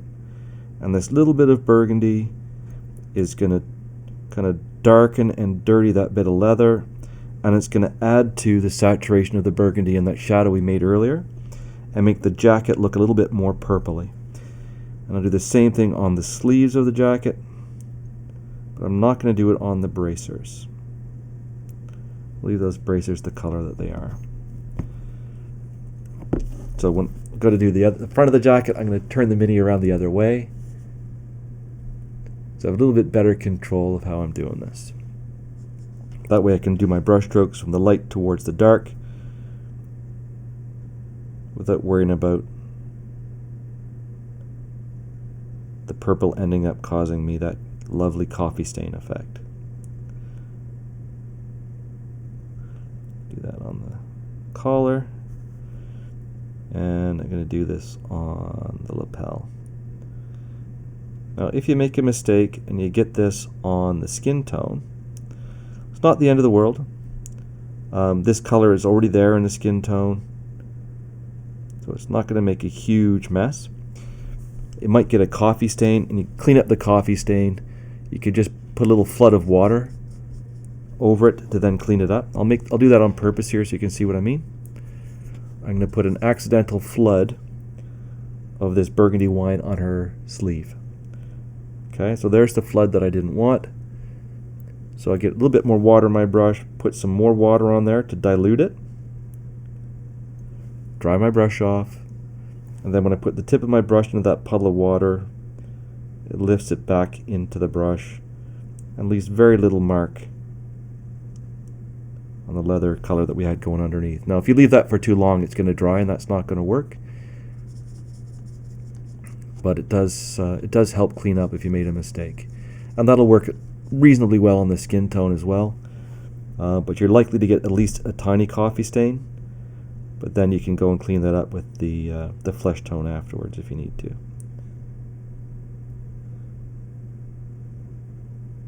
There we go. So now the jacket's a little bit more of a red color than that orangey brown color. Looks a little different from the leather around it. And I think that her spyglass case should have this color too. I just like that spyglass case, so we're going to use this on that as well. Exactly the same brush strokes. There we go. Yeah. Done.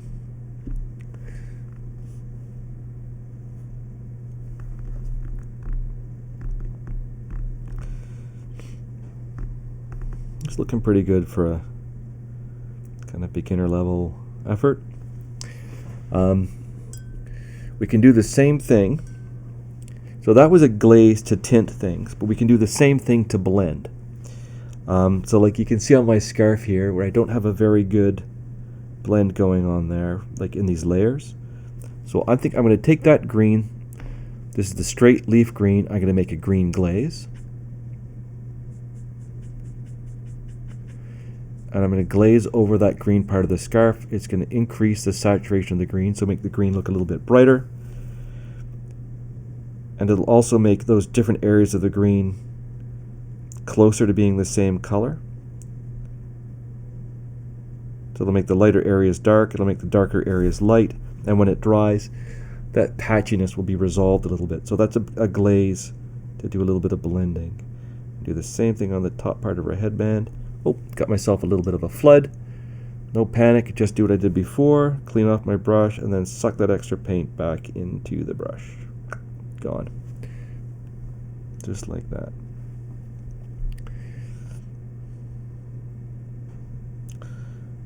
So I think the last glaze, so we can do a skin tone glaze if we want.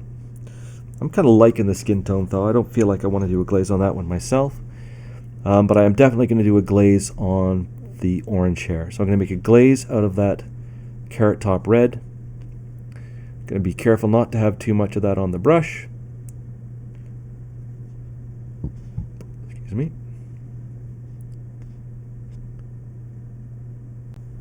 And the same thing we were just doing on the green, I'm going to do that on the hair now. So there's my hair, that kind of rough looking highlight. And I'm going to pull the orange from the top down across it, leaving I'm going to do that slowly. Okay, and the paint is going to flow into the low areas.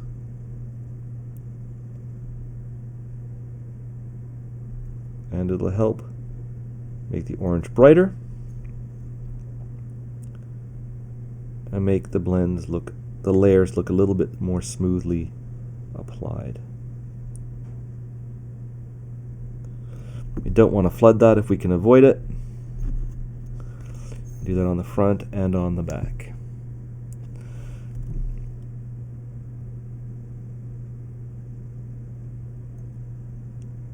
And this is where I said I was going to decide whether I do a little bit of a yellow glaze as well. And I think a little bit of a yellow glaze would be good. But we're going to let this orange glaze dry before we do that. So we'll do this orange first, let it dry, and then come back and do a tiny bit of yellow on the hair. Tiny bit of yellow.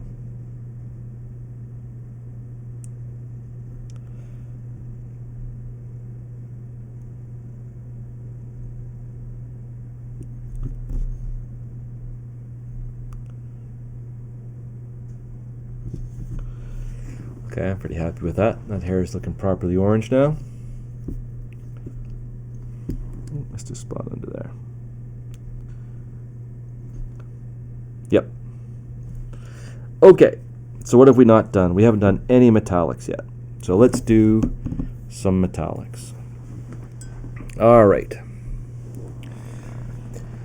So the colors I'm going to use, it doesn't really matter what colors you use. I think I recommended people have something like honed steel or something like that. It doesn't really matter. You just want a silver color.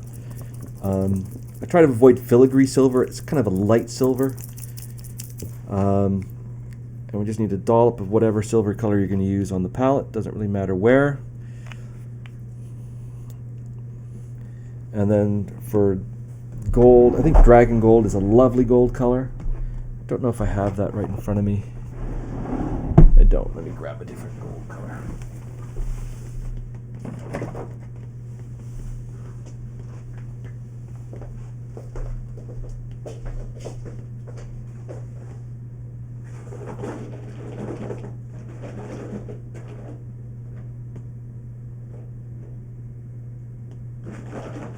New gold. Okay, that'll work.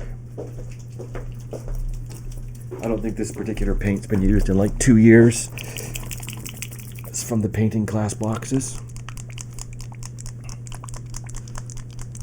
It probably won't even come out of the bottle.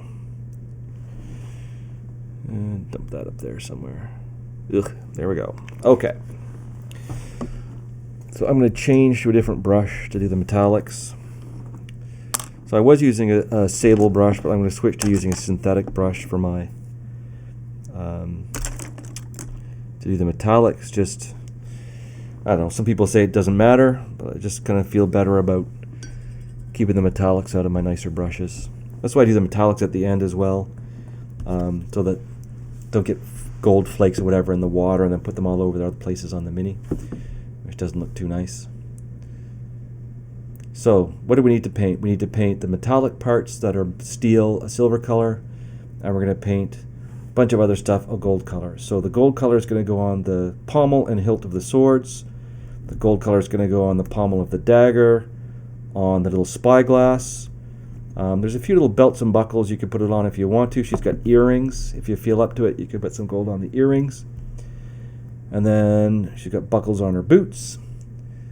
And the silver is going to go on the blades of the weapons and on the mug hanging from her belt. So I'm going to start with the silver. And again, I'm not thinning this with any water. In fact, metallic paints tend to respond to water even worse than the other acrylics do. So I'm going to try to keep them straight, but not too much paint on the brush. And I'm going to start with that mug. So the mug's got a little handle. I'm not just slathering this on there. I'm trying to just hit the different shapes. So keep the shadow around the mug. Don't paint over the leather strap.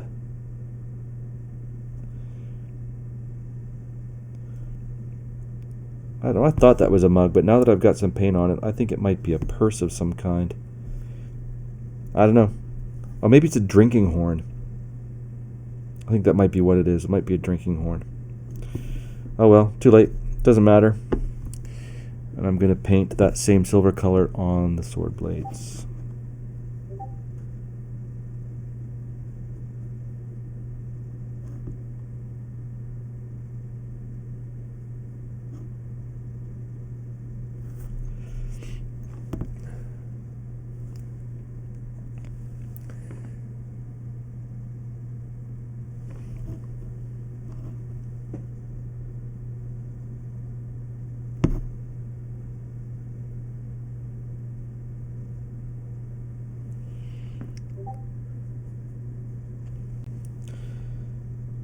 Be careful not to get this silver on her hair as I'm painting the sword blades, because we've really finished the hair except for the little bit of a yellow glaze, and that blade is kind of coming out of her hairline.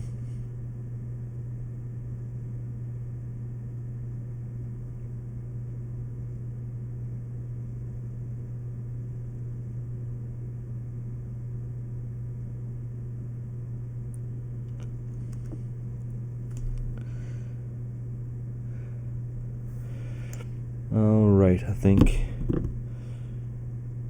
there's a little bit of silver on the blade showing by the hilt, by her hairline on her right side. So we're going to try to get the tip of that brush in there with the metallic carefully. If you don't feel up to it, don't try it. And then I think the last thing I want to paint silver is the buckles. I'm going to do the silver buckles on her boots and the buckles on her belts. Now, this is a bit finicky. I'm not going to try to like really paint the details. I mean, look, I'm using a giant friggin' brush to do it, right? But I'm just going to touch the tip of the brush to the outside edge of those shapes. And if you have a lot of water in your paint, this would be almost impossible to do, right? But with just a touch of that unthinned paint on there, you're not going to get that crazy flood that happens. So this should be relatively possible to do.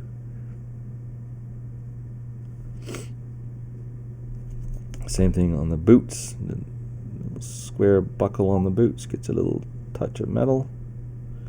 And if you make a mistake, you can just tidy it up with the leather colors, which are still on the palette.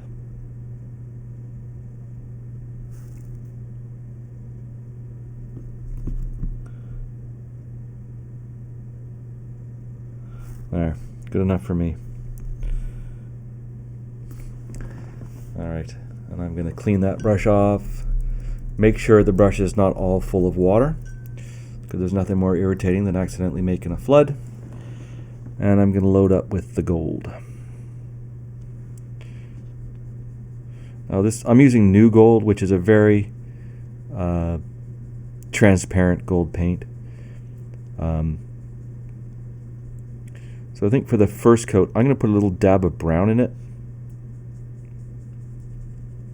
just to make it go on a little bit easier.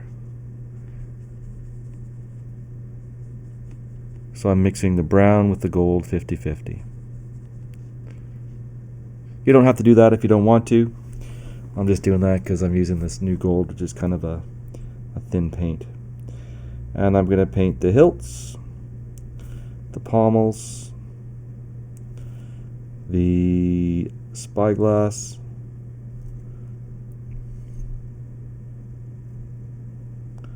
the hilt of the dagger,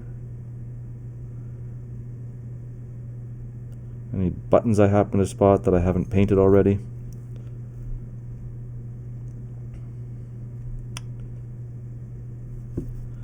All going to be painted this gold color.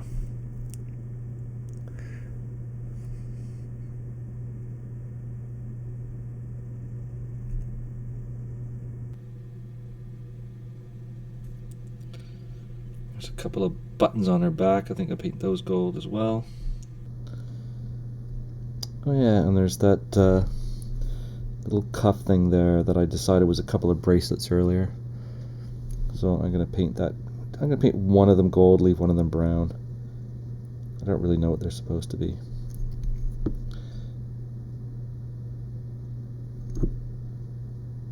You have the pommel guard or whatever on the right-hand sword. Is that? Did Yep. you paint that silver? I'm going to paint that one gold. I just haven't got there yet. That's the next thing. Yeah. Okay. Yep. I'm just going a little bit slower on that one because it's right beside all that orange hair, and I don't want to accidentally smack it.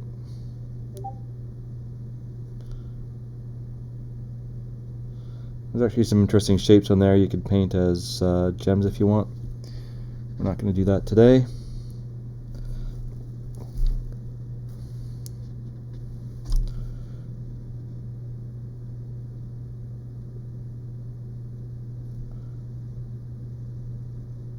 There's few things I find as irritating as being nearly finished and then accidentally splotching a big daub of metallic paint over something I've already painted. So I tend to go pretty slowly when I get to this stage, just to avoid that.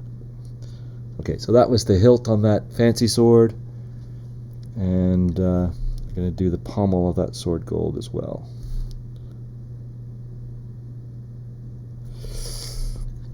Now everybody who's been painting for a while is going, but Geoff, you don't have any black paint on your palette. How are you going to shade the gold? Well, at this stage, I'm going to guess that some people who are listening have an idea about how we can shade the gold. What are some ideas for how we're going to shade this gold and this silver? What could we do?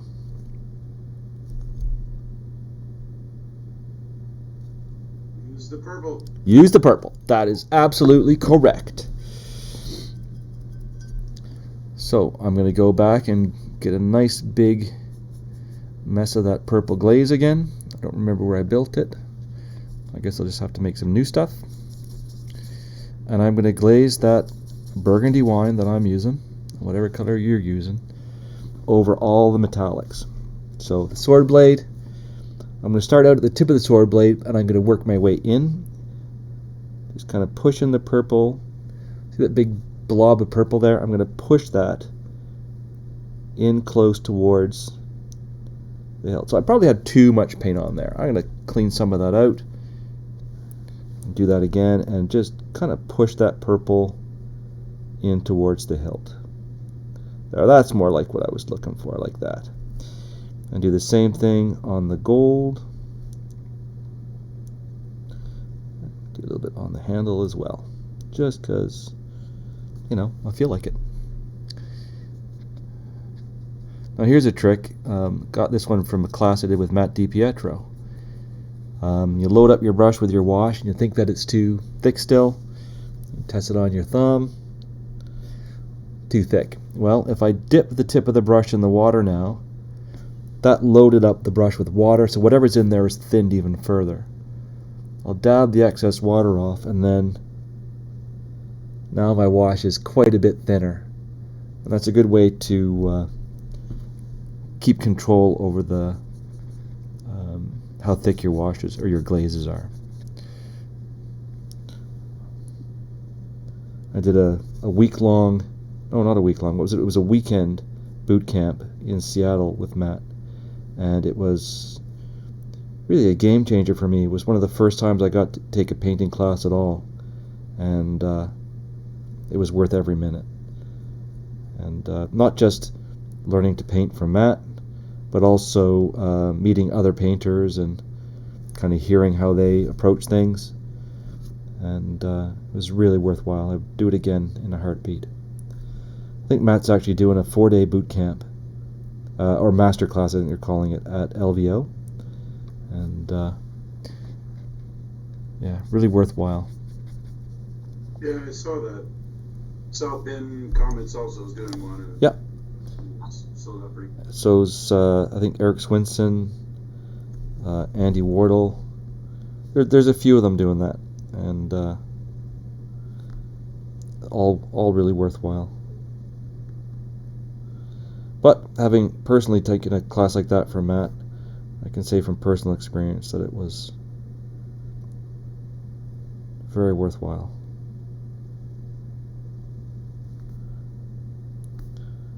Spyglass, all that stuff.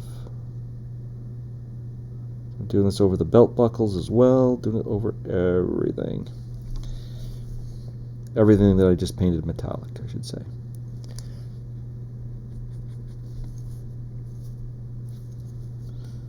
Already did that one, still got to do the back of this.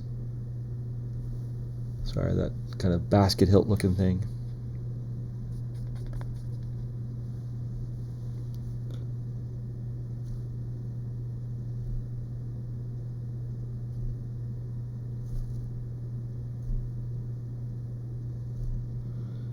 Yeah, there we go. I like it.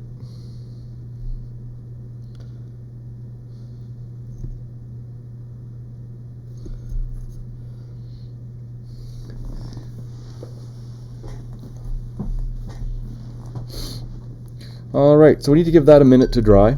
And then once it's dry, we're going to redo our metallics on top of that. Make them so that when this dries, it's going to be very dull looking and a bit dirty. We reapply the metallics and they'll look shiny again. And that's pretty much done. You could do, you get a lighter colored metallic and do a little bit of edge highlighting, that kind of stuff on there. But certainly for a tabletop mini, that's pretty much good to go. The last thing I said I was going to do was a glaze of yellow on that hair, so I'll do that. I think I'm going to use Reaper Sun Yellow, which is a nasty kind of a yellow for this sort of thing because it's got a lot of white filler in it. But we're going to do it anyway and see what happens. Ooh, I obviously haven't used that paint in a long time. Like years, I would guess. Alright, let's do that. Oh, got a brutal plug in the end of that. Oh, I know what to do. I just opened a new pokey tool. Got my brand new pokey tool. And let's jam that in there. Work it out. Get the clog out. There it is, coming out of there. Ugh. And there's the paint. Get the paint in the palette, preferably not on my hands or on my clothes. My wife says I'm not allowed to wear my new clothes to work anymore. It's quite justified, actually. Alright, so I'm going to make a glaze out of that yellow. I'm going to thin it down about, I don't know, 3-to-1 water to paint, something like that. I don't really want very much. Just enough to add a tiny hint of yellow on the hair. Now, yellow's an interesting color. It's kind of weak in mixes, but when you glaze it on to something, even just a touch of it, really, it has a very strong effect. And so that is really changing the tint of that orange hair. It's changing the look of those highlights. They really don't look white anymore. They look really bright orange to me. Which yellow was it used again to make the glaze? I grabbed, what did I grab? Sun Yellow. Sun Yellow. But it doesn't really matter what yellow you use, so like marigold yellow would work. I don't really like the lemon yellow very much for this. It's a cold yellow. I want to kind of stay with a bit of a warmer yellow. I can't really see the it's quite an opaque yellow because of all the filler in it, which when you're trying to paint yellow is really useful. When you're trying to make a glaze, it's not so useful. So what I quite often would do for this sort of thing is use an ink like raw sienna, which is quite a yellow color, and that would really bring out the yellow that's already in the orange. The orange has to have a certain amount of yellow in it already, and the ink will really bring that out.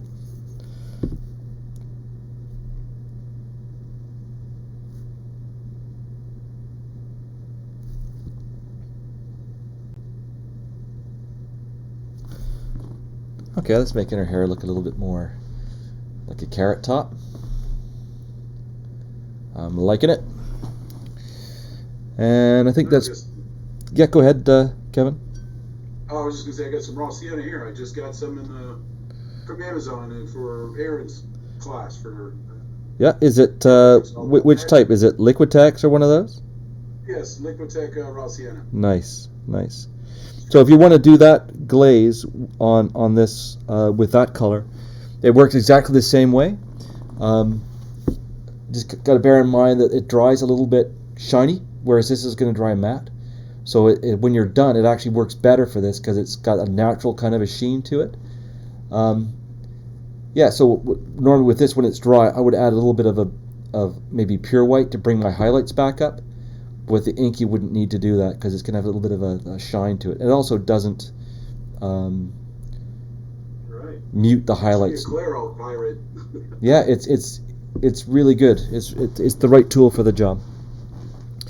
All right, so the last thing that's to do on this is bring the metallics back. So I'm going to go back to my silver, and I'm going to load my brush up. And this time I'm not going to paint the whole thing silver, okay? What I'm going to try to do is just on the sword blade, I'm going to push the brighter silver out towards the tip. So I want the inside part to be duller, and I want this to be shinier. Because very shiny metallics, like a flat surface like that, it's going to be more of a mirror. So the light source is from the left. So in this case, the hilt is going to be darker, and the tip will end up being a bit lighter because it's working a bit like a mirror. So it inverts things. Now that's not always going to be true. It's just in this particular case because of the angle of the blade. So I'm going to pull the shinier bits out towards the tip. And I'll do that on the top as well.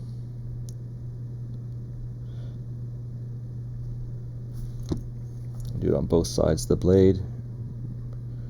Really shouldn't, but I'm going to anyway. There we go. Now we got a nice shiny looking sword blade, but it's not uniformly shiny. It's got kind of a shinier towards the tip. Do the same thing on this one here. I'm not going to put the silver down on the side. I'm just going to put it on the top. And this is where if you made a mistake with your orange and it got on the silver blade, it might show through, and that's okay. You just leave it because it's going to show up in the reflection on the silver anyway. Here we go. I'm going to do that handle on this, whatever this is.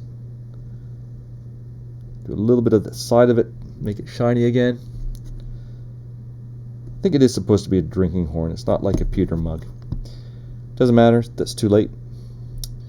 And I think that is all the silver that I want to mess with. I don't want to mess with those buckles too much. I kind of made a mess of them last time. Just leave them like that. They don't have to be perfect. And then I'll do the same thing with the gold. And we are very nearly done painting this girl.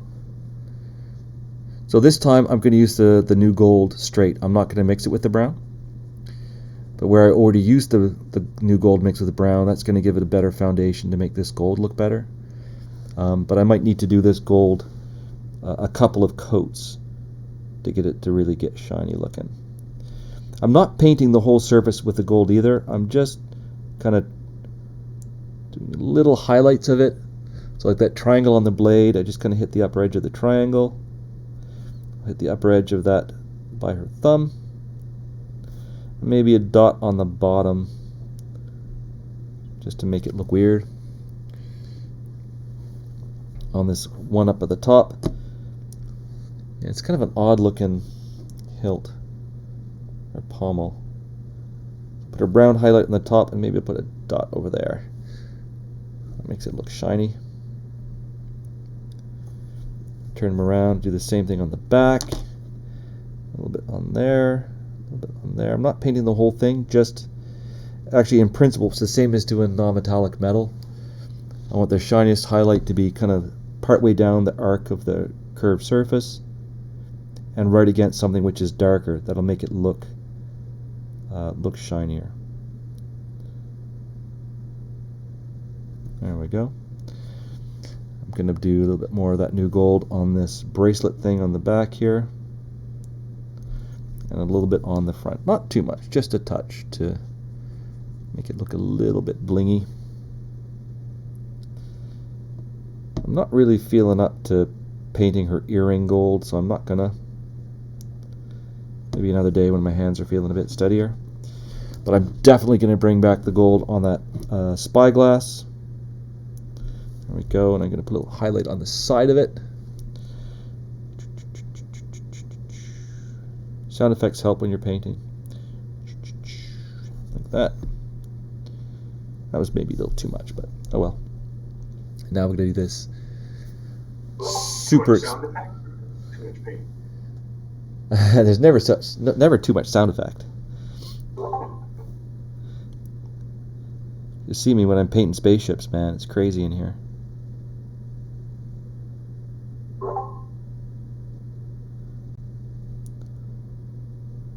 There we go. A little bit on that edge. And then on the back, I'm going to focus the gold kind of, you can see where it's like still shining a bit through that wash. I'm going to focus the gold in those areas just to kind of get the two to work together a little bit.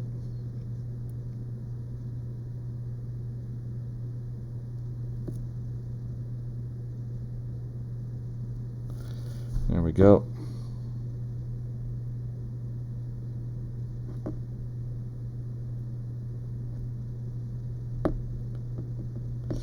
So one of the funny things about metallic paints, I think I already said this, but they tend to react a lot worse to water than regular paints do. They tend to fall apart very quickly. And that's what's happening to me here. This new gold, just that little bit of water coming through the wet palette is starting to fall apart. So what I'm going to do is let that dry a little bit, and then I'll come back and I'll do another tiny little layer of gold on there. Kind of bring the bling back up even a little bit more. And that's pretty much her. Now, I mean, you could go a lot further on some of the details and refine her a lot further, but that's a respectable finished mini.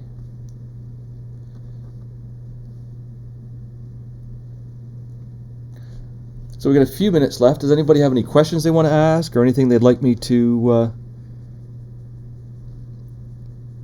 do a quick demo of or whatever on specifically related to painting this mini?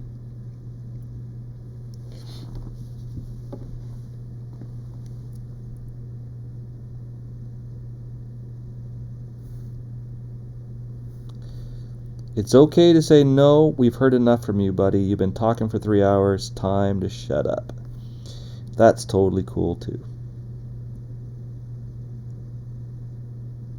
We'd never say that. You might not say it, but I know people are thinking it sometimes. You know, the comment you made, some days are better days than others to paint eyes. Today is not a good day to paint eyes. I hear that. I hear that. Like, trying to paint the silver on those little tiny buckles, I was like, you know, this was not buckle day. Yep, exactly. Yeah. But that's cool, right? I can just leave her. Now, normally, if like the next refining thing I might do, I might as well do it. I got a bit of time. And this is not something I would just do normally on a beginner mini, but add a little bit more color into her skin tone.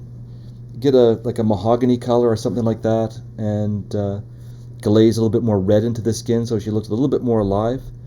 What can we do for that?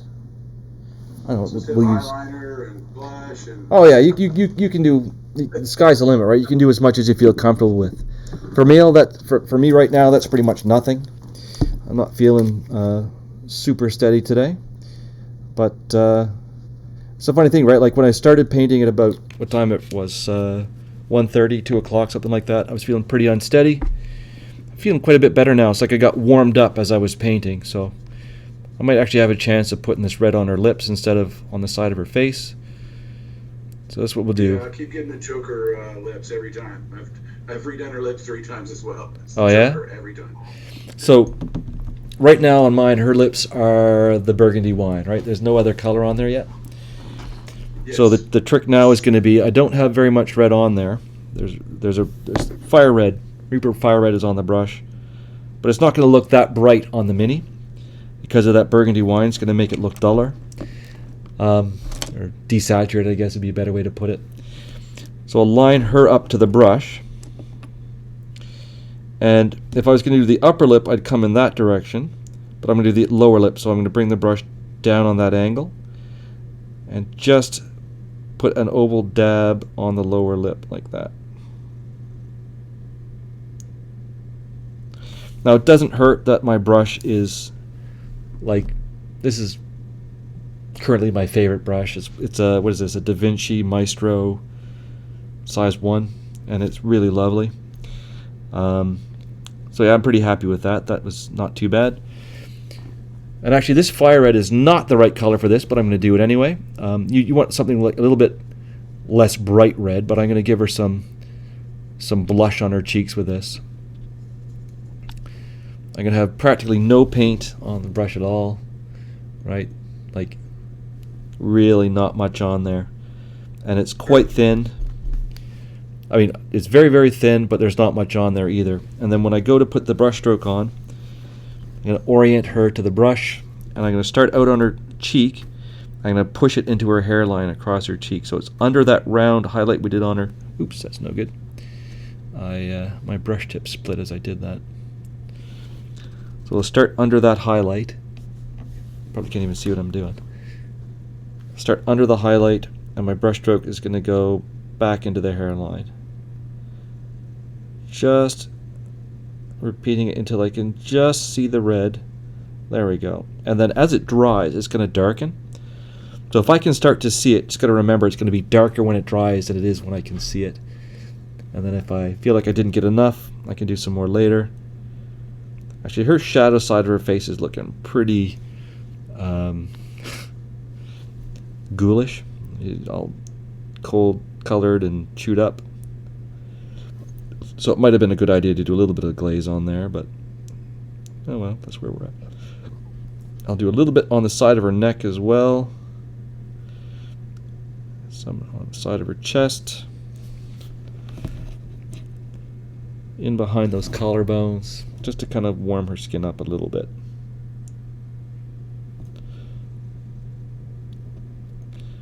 Push some down in the cleavage.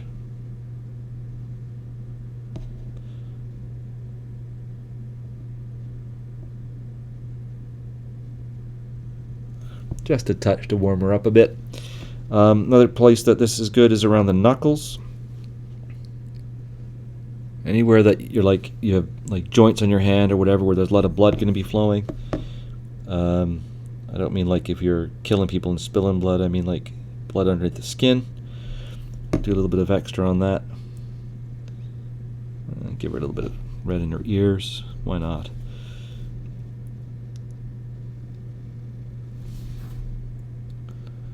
Yeah, that'll do. I said that'll do, and then I did some more, because that's just how we roll. It's definitely one of those situations where less is more, though. You do too much red, things are going to start to look funny. There, that's good enough. A little bit more lively looking. Alright. I think I need a highlight on her lips. So I'm going to take that lightest skin tone that I've got, and I'm going to do a tiny little highlight, like it's a specular highlight, like a reflection dot on her lip. And I do it a little bit closer to the side the light's coming from. There, that'll do. Changes things.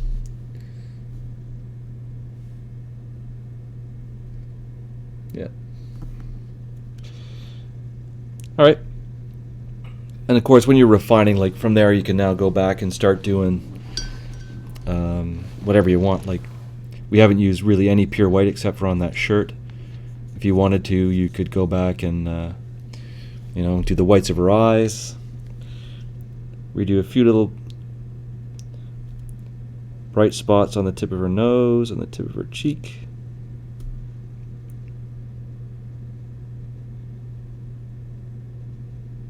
But very sparingly. It doesn't need much, right? Think about where the light would hit and where it wouldn't. Round shapes versus flat shapes, going to get different highlights. Now is not the time to overdo it. What are you touching that with? Pure white. I'm just kind of messing around now. I could do some highlights on each of the strands of hair in the middle of those highlights. The tip of the ear? Yeah, I did the tip of the ear.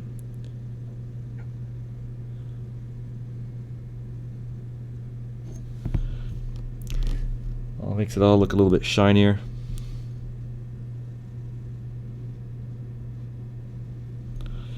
But again, I don't want to overdo it, so I'll keep going until I do, because that's just how we roll. All right, I'm gonna stop. There we go. There's your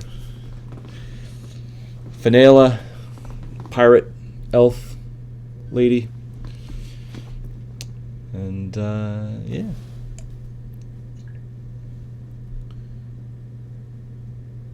Geoff, this is a tremendous, tremendous resource for this Discord. I'll tell you, I don't know what convinced you to do this, but a couple of years ago I took Reaper Virtual, and you were the best instructor on there that I took. And so even Wow. if I don't have the miniatures, I'll tell you, just listening to your techniques and how to do things is tremendous. So what a great resource. Thank you for doing Thanks very much, John. I appreciate you saying that. That's very kind of you.